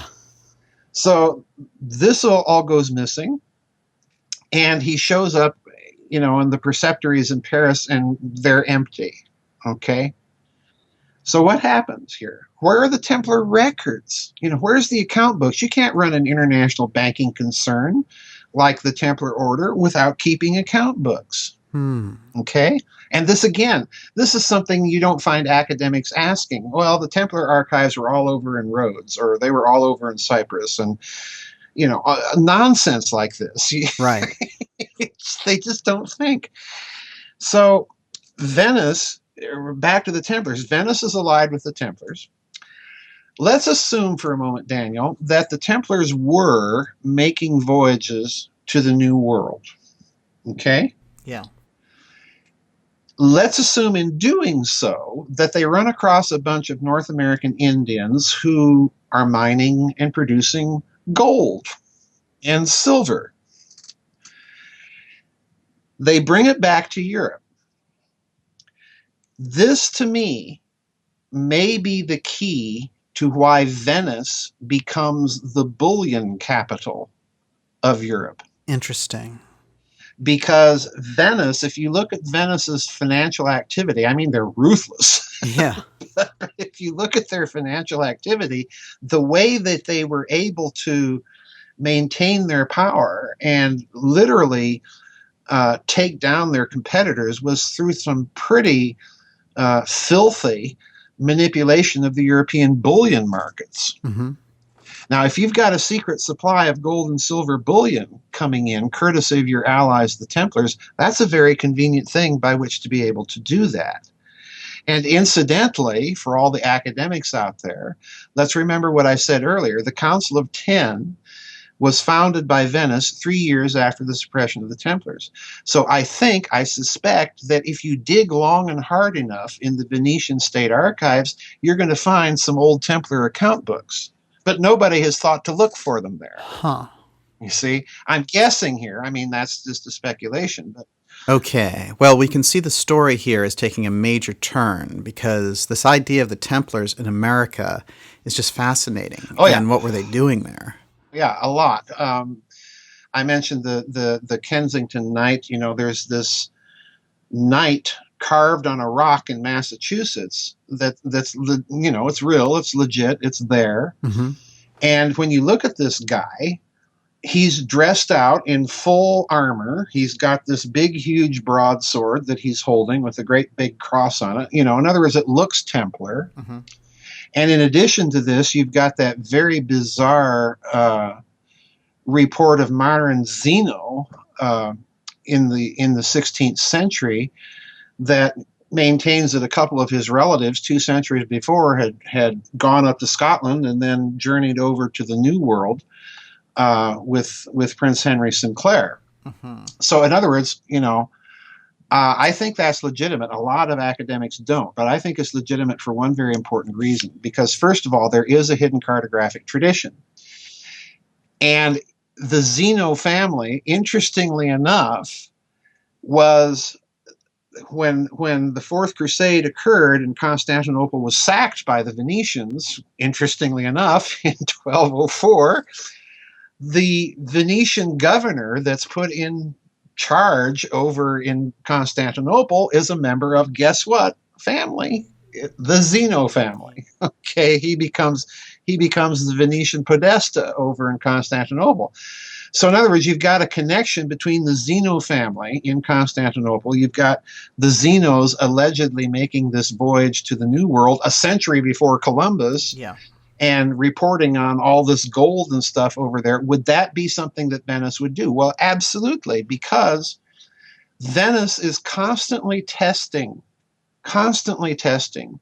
these indicators of secrets or secret traditions to find out if in fact they're true. Think of Marco Polo, another Venetian who, guess what, gets captured by the Genoese. Right. Well, you make interesting references to him in that it's well known his voyages to the Orient and how he got over there and explored, but you think that he actually made it to the New World and that they basically said, don't talk about that part. We're going to make it Japan. Yeah, we're going to make it Japan. When you read Polo, he talks about having to journey he's journeying with the Chinese. That's in his book. But he talks about this being a journey that took him a year. Well, it does. I'm sorry. Yeah. It doesn't take a whole year in a Chinese junk to travel across the Sea of Japan. But Joseph, you realize you have two fundamental tenets of history that gets taught in school. Christopher Columbus in America, 1492. This is real doctrine. And Marco Polo discovering Japan. So, like the Chinese didn't know about it already. Interestingly enough, you come in on both of those and blow them away. Yeah. And the real key here is to understand that it's being blown away by looking at the indicators that there is a hidden history that's taking place behind the public narrative that we've been taught. Yeah. And that hidden history, the reason it's being obscured, in my opinion, is that, first of all, you do have the presence of intelligence operations. Let's just be honest. This is what they are. This is what Venice is doing. This is what the Council of Ten is for. This is what the Templars are doing. And on top of this, you also have something else very interesting. You have, as I said, you have created the mechanism in these crusading orders for the intergenerational accumulation of capital. But this is a very peculiar type of accumulation in that it is not the private property of an individual Templar knight. It is the property of the order. So in a certain sense, you can look ahead centuries to 19th and 20th century Europe and kind of see in the Templars the beginnings of what we would now call a trust and a cartel. Right. You see, because this is very much similar type of thinking.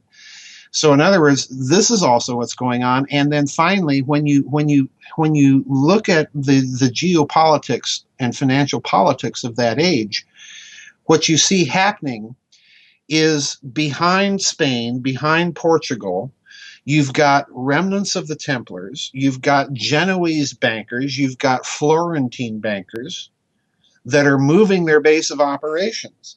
And by the same token, you've got Venetians that are also doing all of this, and they're moving their base of operations. So you're setting up the next big centuries-long conflicts now between the European Atlantic powers and ultimately Great Britain. Mm-hmm.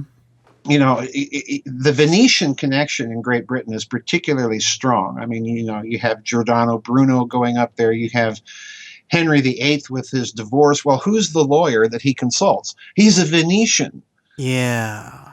You know, the power politics here is very real. And we have to start looking at European history, particularly during this age, with those kinds of spectacles. Otherwise, it makes no sense. It's just one big huge collection of names and dates, and it doesn't really mean anything. Well, there are huge geopolitical contexts going on that have affected the world we live in now.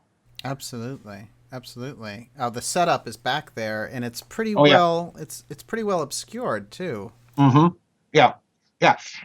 when you start thinking obscurity, why would anyone want to obscure all this? Right. You know, well, I'll tell you why. Let me give you just a little detail here. Okay. If you study medieval history, you study, the conflict in northern Italy between the Guelphs and the Ghibellines. All right. The pro-imperial versus the pro-papal people. All right.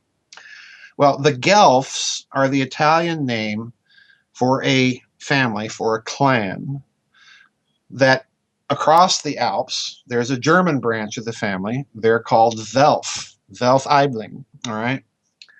Now, if you look at the family of Welf, they're also tied into, in these very complex ways, into, guess what? The House of Orange in the Netherlands. So in other words, you've got this Italian, German, Dutch connection. Okay. The House of Orange, of course, is brought over during the British Glorious Revolution. William Stadtholder is brought over from the Netherlands to be crowned King of England, William III. War of Spanish Succession and all this stuff. And William, once he gets to England, what does he do? Very significant. What does he do? Okay. 1694, he founds the Bank of England. Oh, yeah. Yeah. This is William Stadtholder. All right. That's one little detail. Well, it's so interesting because you link back the powerful interests of our world today with this period, and you outline how what we refer to today as the world's most powerful, wealthy families, who for the most part are having a terrible impact on the world, these families go right back to what we're discussing here. So yeah, this is all part of this history. If we don't understand the Middle Ages and all these complicated marriage alliances going on, we're not going to make very much sense out of modern history either. Yeah, absolutely. And understand how that ruling structure comes into being over many centuries. Yeah, absolutely. Before we leave Columbus, though, there's one very fascinating detail that you track down about a statement by his son about him. Well, I didn't track it down. It was okay. I'm just reporting on this other guy's research. You're just the messenger. I'm trying to put all this together. The guy's name was Ruggiero Marino, an Italian researcher. Wonderful, wonderful research. And what he uncovered was Christopher Columbus's son, I forget what his first name was, stated that his father was of the tribe of David, something to this effect. So in other words, what he's saying there is that Christopher Columbus was part Jewish. Well, where's this coming from? Why would Ferdinand and Isabella, in the process of setting up the notorious Spanish Inquisition, be turning to a Genoese Jew to back their expedition to reveal the New World and stake out Spanish claims? Well, interestingly enough, Ruggiero also uncovers the fact that on Pope Innocent VIII's tomb in Rome, engraved on his sarcophagus, is the esoteric signature of Christopher Columbus. Ah. Now, what's Columbus's signature doing on Innocent VIII's tomb? Now, Innocent VIII was... I love this. Innocent VIII was a fellow by the name of Giovanni Cibo. And Cibo, Cardinal Cibo, was this fellow who had both Muslim and Jewish relatives. And he's elected Pope in a conclave where the other candidate is, and here comes a key phrase, is also referred to as a knight. Wow. So in other words, Cibo himself, being referred to as cavaliere, as a knight, is probably a member of either the Knights Hospitaller or may have some secret Templar connection. Yeah. And he's elected Pope over the other knight. And so what does Cibo do? Well, Chibo also has, shall we say, as many of the popes of the time seem to have had, a libido. and Chibo, Oh boy. prior to being elected pope, as a cardinal, apparently played around a bit. and sired all of these children all over Europe. And in Ruggiero's estimation, and I think he's right, Columbus may have been one of his sons. Oh. And this would be where Columbus gets his Jewishness. Yeah. You know? So on and on we go. You know, there's all these family connections lurking in the background of all of this. That lines up pretty well. Very fascinating. It does. Yeah. The big cover story about Columbus's voyage was that it was to find a shorter route to the Spice Islands. Why is that so ridiculous? Well, it's ridiculous because, first of all, there's evidence that he did take a secret voyage in 1485. Piri Reis is talking about this. Mm-hmm. And Piri Reis makes it very clear that Columbus had a secret map and a secret book, and he's showing all of this to Ferdinand and Isabella. And Ferdinand and Isabella, put yourself in their shoes. Okay, there's something over there. They might have a lot of gold. Mm-hmm. And therefore we want it, but we don't want anybody else to get there. So we're going to keep all this a secret. We'll fund you. And if anybody asks, we'll tell them, well, you're looking for another route to the Spice Islands because you think the world is round and you can get to China that way. Right. Yeah. So, nothing has changed, people. They're putting out spin here. Because remember, Columbus comes back. He says, oh, yeah, I found, this new world over there. And it appears they've got some gold. And, yeah, I planted your flag. And Isabella's comment, sir, it's almost as if you've been there before, That is so great. I'm glad you spotlighted it. Really is. It really is. She lays it right out there. She lays it right out there. But here's an interesting, fascinating thing. These secret maps, that whole tradition, mm-hmm. Those maps are very sophisticated. Yes. And you'd need a pretty high technology to be able to scout out the world that way. Right. Far beyond the kind of ships that a guy like Columbus was using. Oh, yeah, absolutely. So where did those maps come from? Who was behind them and where did they get the technology? Who's behind those maps? All right. You look at the medieval portolans, the Dulce, I forget what the name, it begins with a D. There's this medieval map of Europe mm-hmm. that when you compare it to Ptolemy's map, this medieval map is astonishingly accurate. Ah. I put it in Financial Vipers of Venice, this portolan. This is by the way, a 13th century map that looks like a modern map of Europe. Amazing. I mean, it's that accurate. All right. Where is this coming from?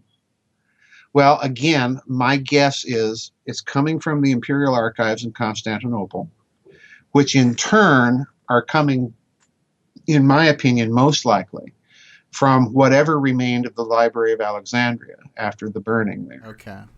But that still doesn't answer the question. How are you getting something so accurate out of that library when Ptolemy is producing this map of Europe that, perish the thought you'd ever use it to sail a ship or fly on an airplane, because you're going to crash into some things here, folks.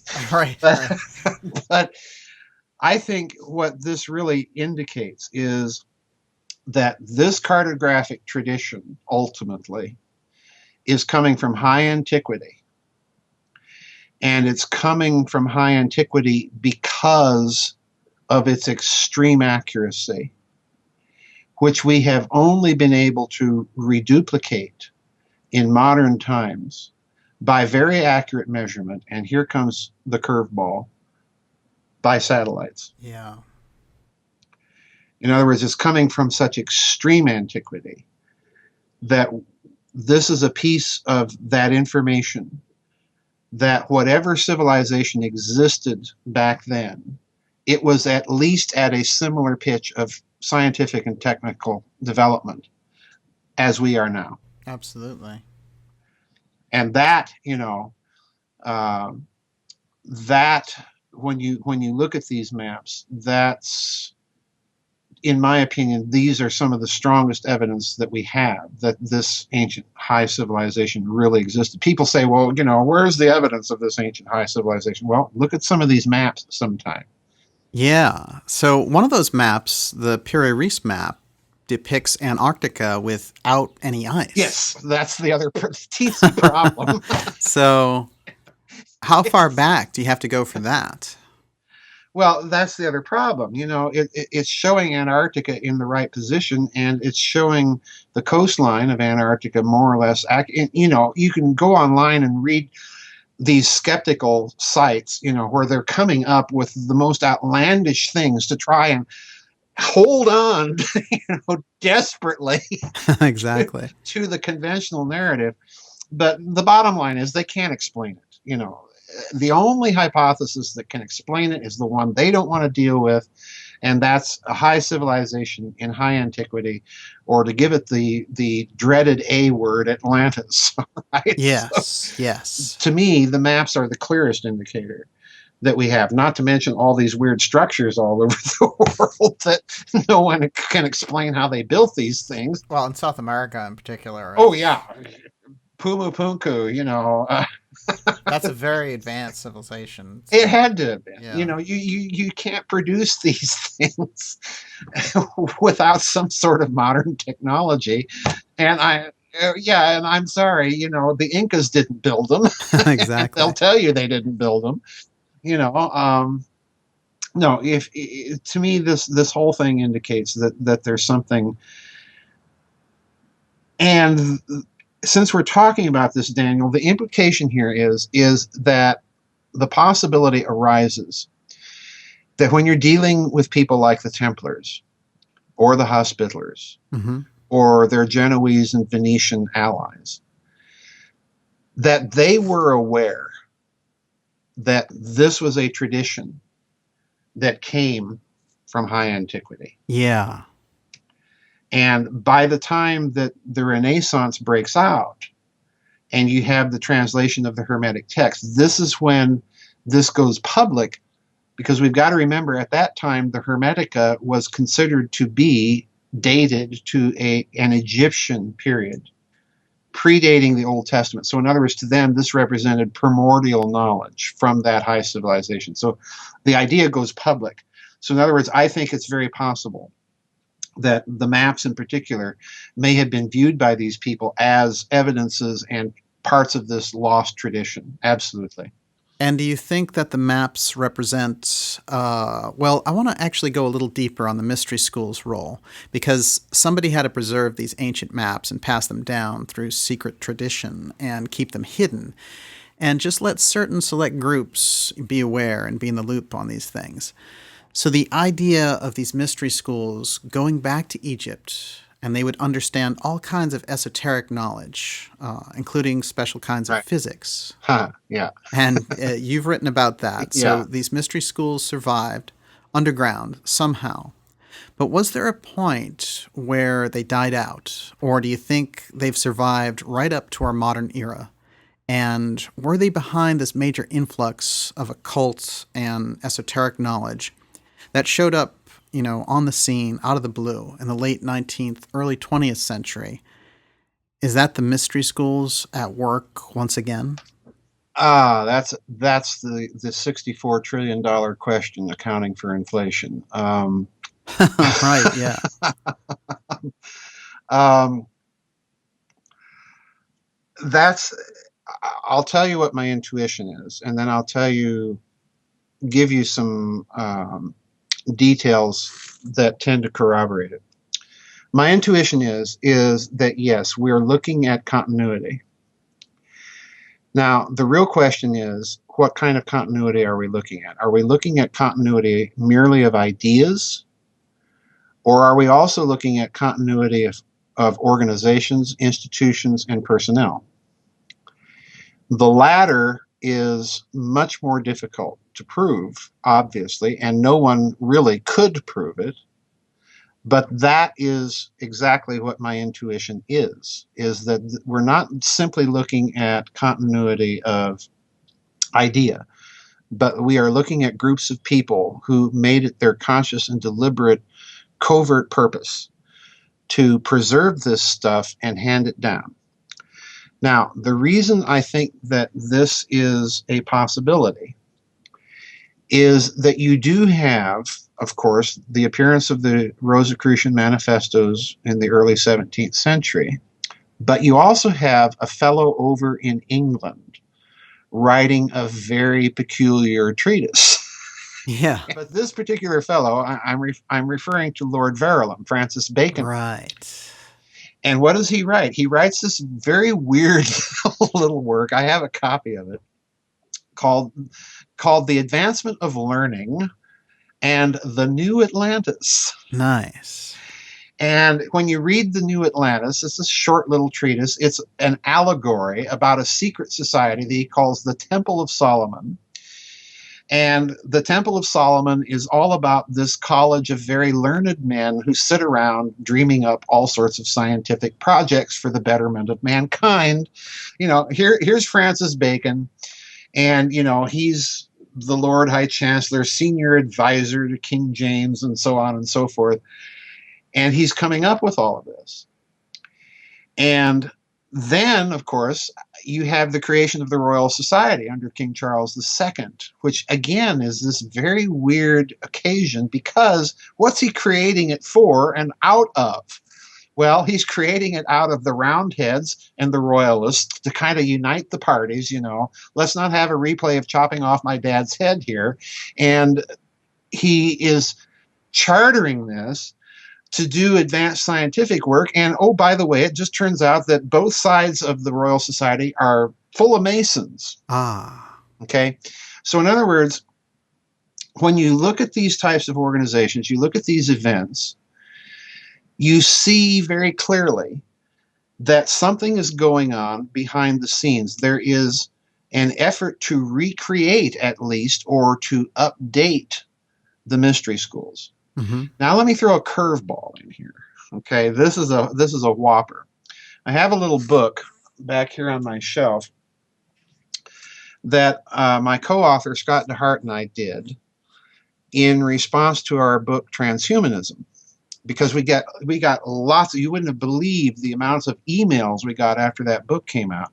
Well, what does this mean? What does that mean? So we decided to do this little book and answer some of these emails. Okay.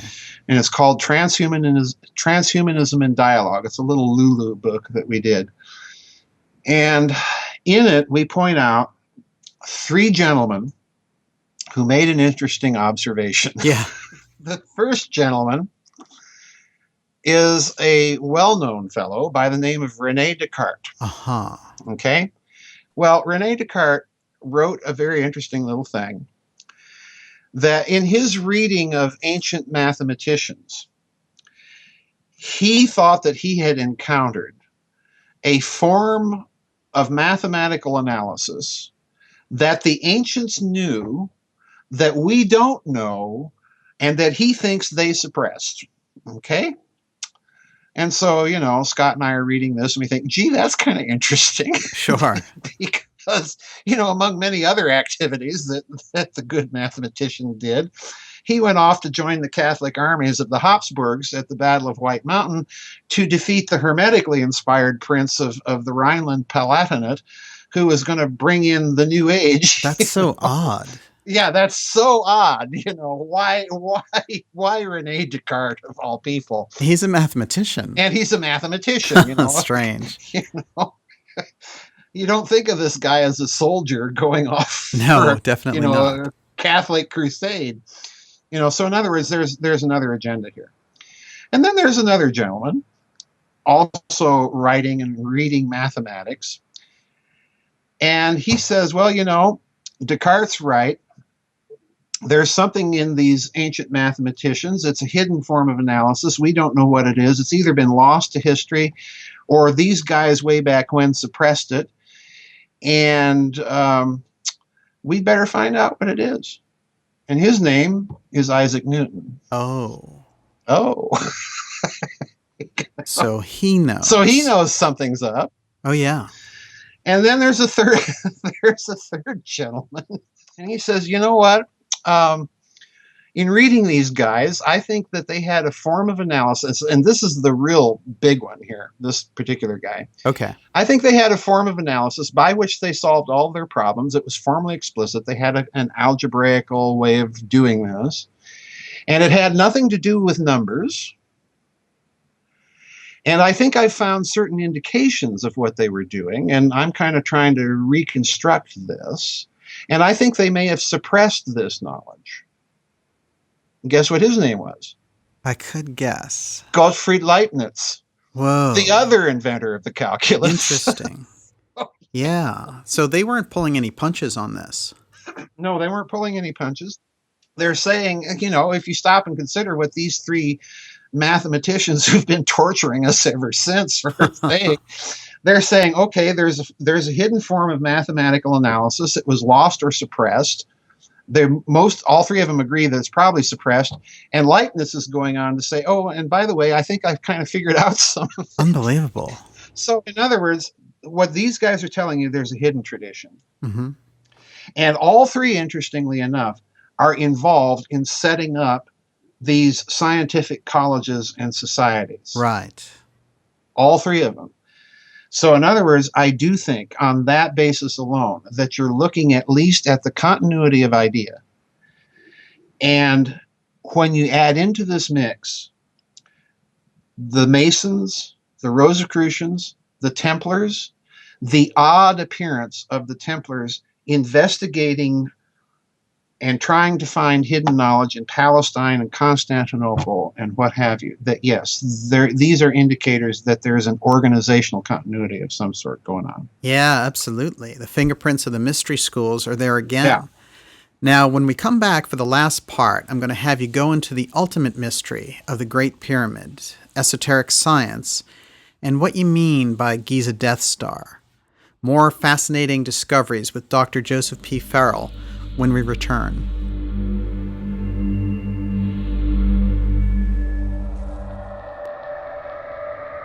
Dark Journalist goes deep.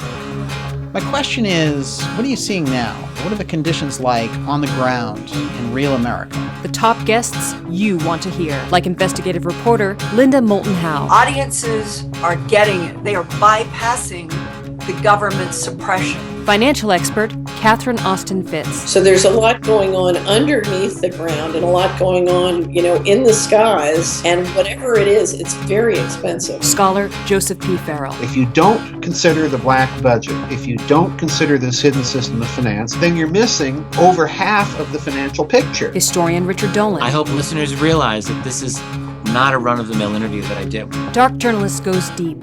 The most crucial topics: the breakaway civilization, black budget and covert warfare, hidden information, secret finance, UFOs, the alien reality, the best interviews, the real story. Visit darkjournalist.com. Sign up for our free newsletter to stay updated on the latest shows.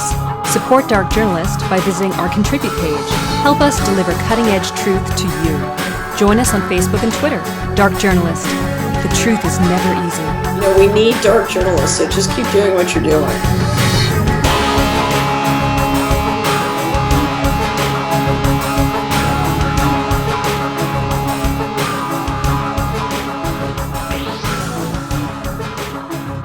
We're back.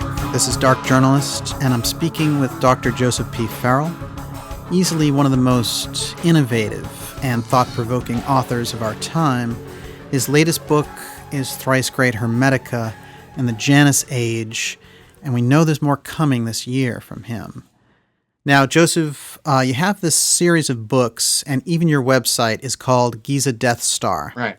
Now, I have a feeling that there's a reason for that. Yeah, there's a reason I began this whole series of books with that wild, and I'm the first to admit, the idea that the Great Pyramid is a weapon, that's bizarre. That's just so out there. That's just so kooky. That's really crazy. Who are you? This is pseudoscience. This is, But there's a reason I began it with that. Well, tell me why it's true. Why it's true? Yeah. Well, if we could do a whole show on that. That would be a good one to do. Yeah. Yeah, I'd love to do that. In a nutshell, if you look at the Great Pyramid and all of the weird things in it, the dimensional analogs within the structure to certain features of celestial mechanics. For example, if you look at certain dimensions, you get the mean distance of the Earth from the sun, and therefore you can calculate the speed of light. Mm-hmm. You see? If you look at certain other dimensions, you get the coefficient, and please understand, coefficient is simply the number of a constant. So, for example, the coefficient of Planck's constant, 6.625 something, 076 to 10 to the minus 36 joules, or whatever it is. That's going off of bad memory here. Okay. But the coefficient of that constant then would be 6626076. That's simply the number, all right? So in other words, the coefficient is what you're looking at. So if you look at certain other dimensional things in the Great Pyramid and look at the coefficient in British imperial measure, by the way, not metric. This is a really weird one. So far, so good. Yeah, you know, say what you will about the British imperial system being confusing. It's that way for a reason. That's how it's designed. And the reasons are geodetic and astronomical. Okay. Okay. If you read Grid of the Gods, you're going to find out something very interesting about Mesopotamian mathematics, in that they were notating things in a way that's very similar to a system of notation called Schläfli numbers in modern mathematics that are used to describe hyperdimensional objects. In other words, the tesseract, the hypercube, a cube in 4 dimensions, 4 spatial dimensions. Well, they use Schläfli numbers to describe entities like that. Guess what? Well, the Babylonians were using numbers that were notated almost exactly the same way. Fascinating. Yeah. And doing so in contexts that kind of indicate they may have been onto this whole thing. You know? So that's a real weird one. So we could say that the Great Pyramid is like an encyclopedia of things. But now here's the problem. Why would you build a structure? Let's begin with Christopher Dunn's hypothesis that it was some sort of power generator. Oh, yeah. All right. And I think he's made a very good case in his book that this is a machine of some sort. This was not a tomb. Mm-hmm. Why do you need optical precision and precise compass alignment to bury a pharaoh? Yeah.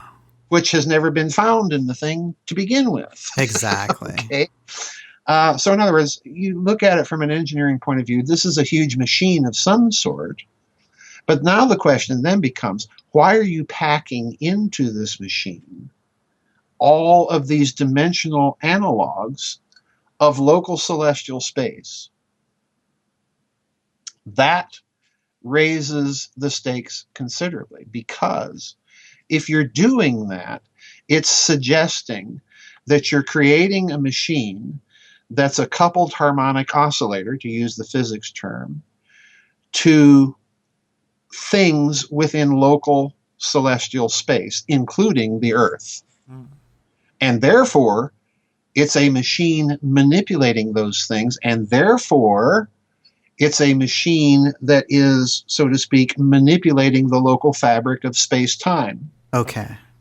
And once you've said that, once you get people to open up their mind to that possibility, then you go one final step.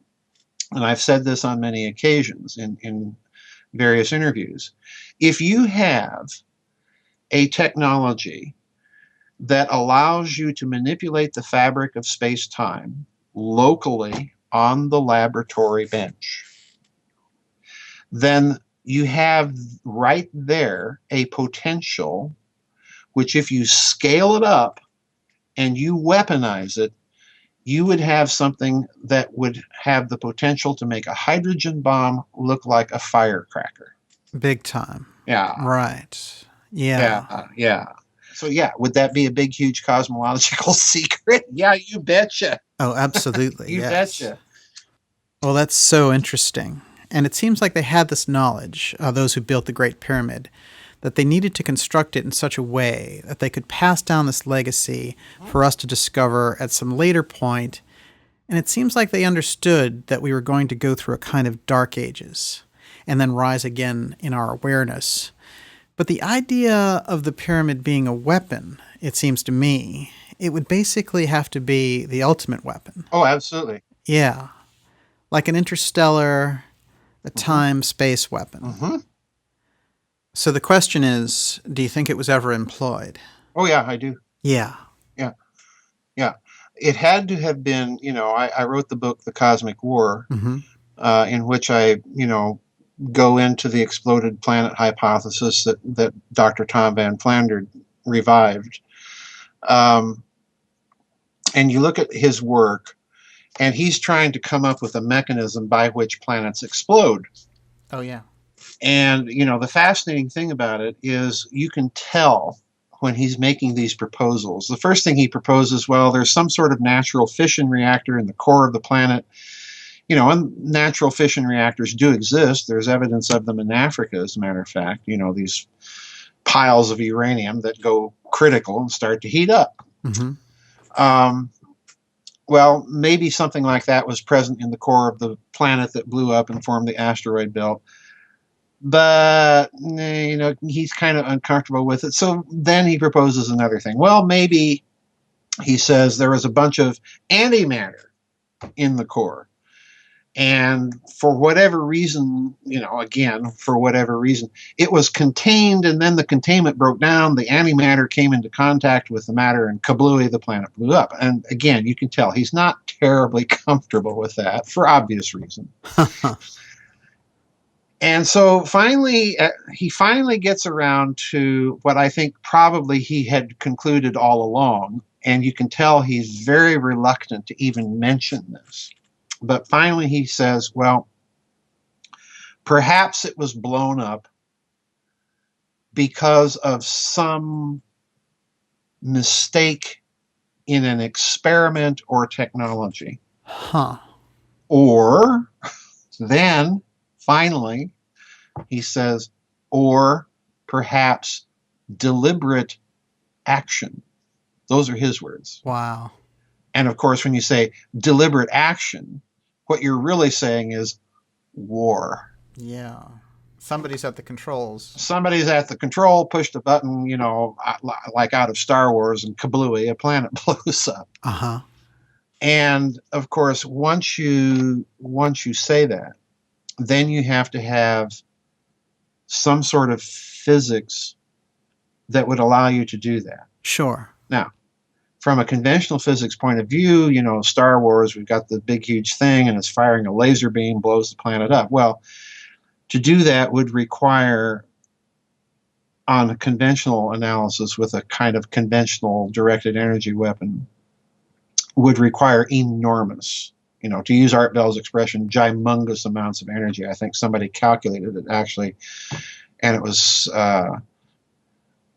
something like 16 to the 36 power of 10 joules. I mean, just huge amount of energy. And but there are other mechanisms, because remember Tesla and his comment, give me the right resonance and I can split the planet in two. What did he mean?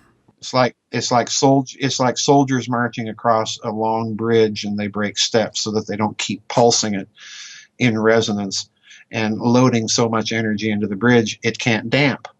I see. And interestingly enough, when you look at the Enuma Elish, the Babylonian epic, and its description of the destruction of Tiamat, which, in a certain reading would be a planet, what you see is this idea strongly hinted at. Marduk is driving wind into Tiamat. Well, what's wind? It's a pressure wave. It's an acoustic wave. He's driving wind into Tiamat. And what's Tiamat doing in response? Well, she's moaning and groaning and convulsing and crying. Earthquakes, you see. If you're going to damp it or load that kind of energy, it's going to start creating earthquakes. And then finally it says, and then Marduk prepared his arrow and drove it into the heart of Tiamat. So in other words, it's like blowing up a balloon to the maximum pressure and then right. Oh, complete devastation. So yeah, I think something like that's involved here. I think if you can imagine, if we can imagine dividing and cleaving nothing, then we can also imagine pressure waves in that medium, waves of rarefaction and contraction, or of compression and rarefaction.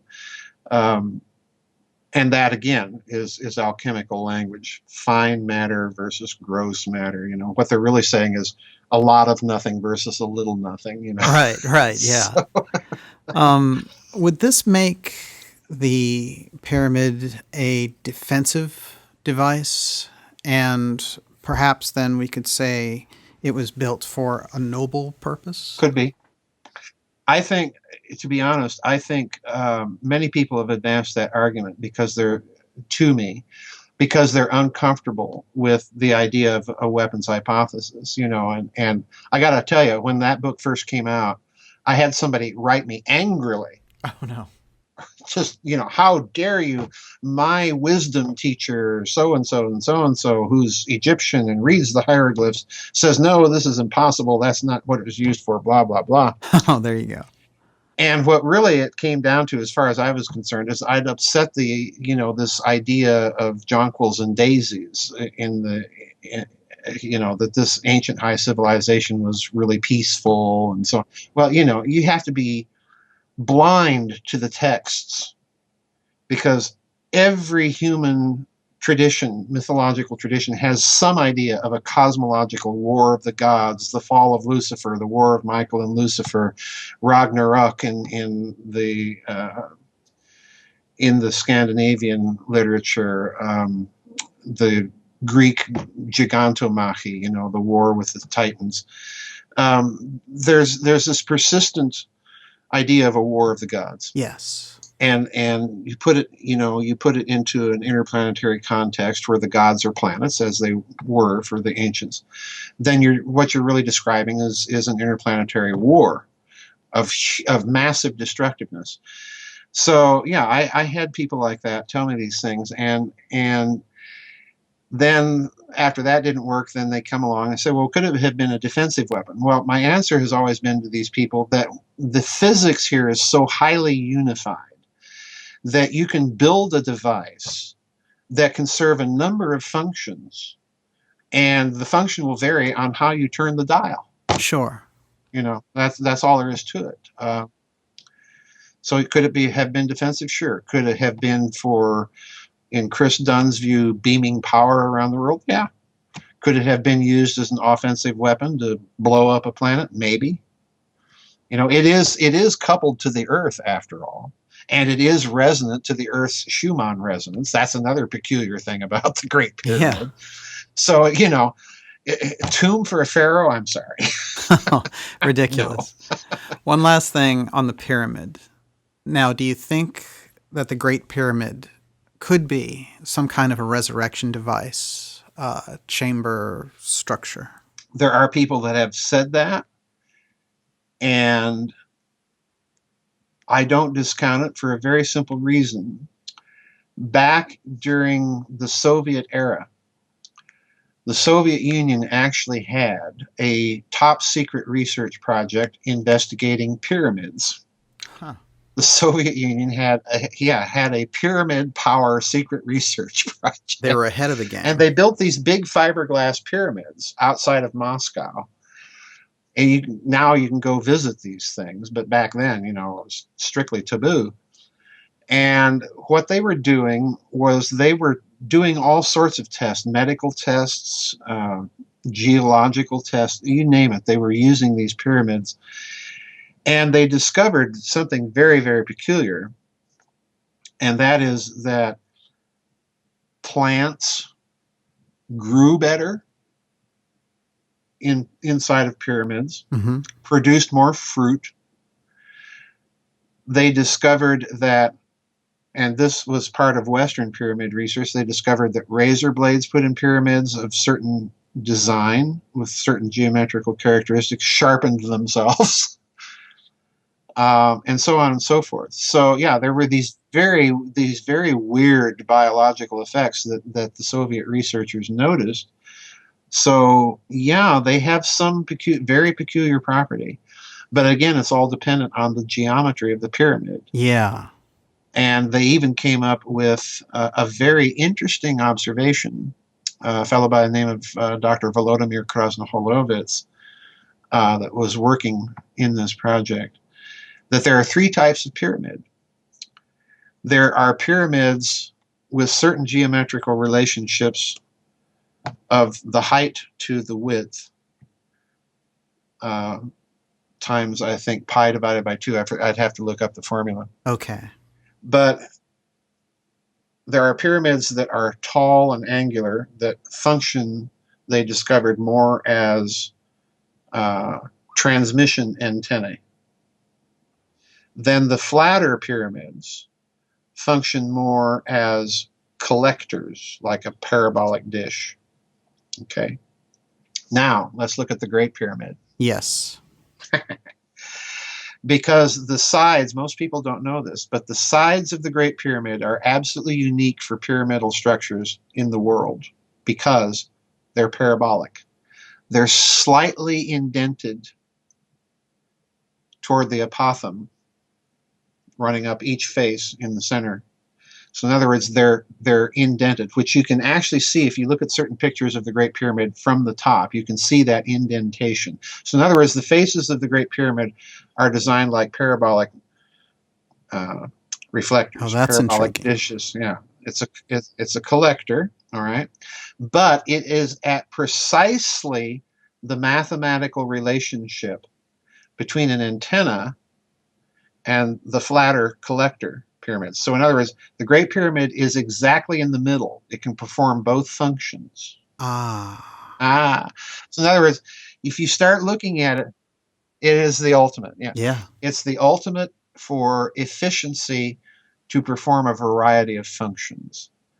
If you look at it with the eyes of an engineer and that it's a machine and not this Egyptological nonsense that it was used to bury a pharaoh who's never been found inside of it. Right. Beyond absurd. Exactly. Exactly. That's the problem. Yeah. And I think it's Graham Hancock who says, they attack my ideas about ancient Egypt, but all they have are theories about ancient Egypt. They don't know. They're just making up their version of history. Yeah, they are. Yeah, because once you look at all the engineering in the structure, and let since we're on the topic, let me bake your noodle a little bit more. Oh, go for it. Because you look at the Great Pyramid, obviously the casing stones are no longer on it, but it was originally limestone. It was limestone casing stones, white limestone. Herodotus mentions this. Because he saw the pyramid when it was still faced with the casing stones. There's very few left at the very base of the pyramid. But the Great Pyramid sits on 4 sockets. So in other words, it's also designed to move. How does that work? It's literally on ball joints. Whoa. So it's designed to move. Oh, that's intriguing. Yeah. Now, on top of this, if you look at the mortar, the paper-thin layer of mortar sandwiched in between those stones, they carbon dated this mortar.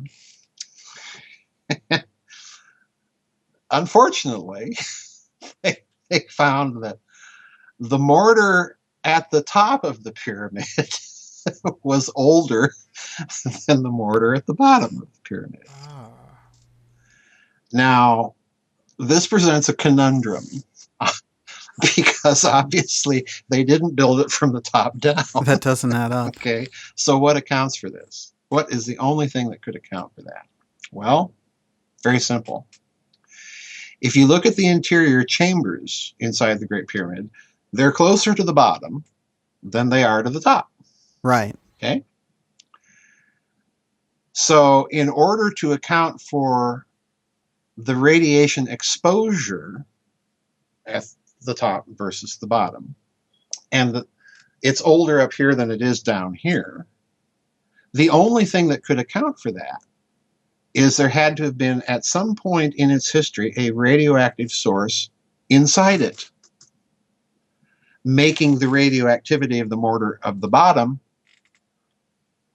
since it's absorbing all that radioactivity, it's going to be dated, therefore, to a younger period than the mortar further away from the radioactivity, which will be dated to a period older. That's so bizarre. Right there, they're telling you, this is a machine. Yes. And it's a very sophisticated one. Very sophisticated. Very, very.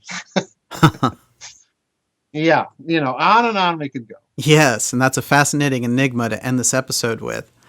I want to say thank you, Joseph, for coming on the show and just for the incredible detail to really spell out these questions in a much bigger way. Yeah, it's been fun. And before we go, can you tell everyone where to get your books and become a member of your website? Oh, you can. My website is www.gizadeathstar, Giza, and then Death Star, all one word, .com. I do have a web store on my website. The books actually come from Amazon, but I get a few extra royalties if you order off my web. Oh, yeah. So it's better to go right to gizadeathstar.com and just use the web store there to get the books. The latest book is Thrice Great Hermetica and the Janus Age. Right. And I want to tell everyone there's a great revelation at the end of this book, and all I can say is you have to read it. Yeah. Yeah. Now, I'm looking forward to our next episode together. Sure. And this book and all of your work is just so enlightening. I feel like I know more about the world, and I'm sure everyone who reads your great material feels that way. Well, thank you for having me, and thank you for those words. I appreciate it. You're welcome. Thanks, Joseph, and have a great night over there. Yeah, you too. Bye-bye. Okay, we'll talk soon. Bye-bye. Thank you for joining me for this powerful episode with Dr. Joseph P. Farrell on Mystery Schools, Akhenaten Prophecy, and Templar Magic. You can find more special reports, interviews, and sign up for our free newsletter at www.darkjournalist.com. You can also subscribe to our YouTube channel for the latest videos. See you soon.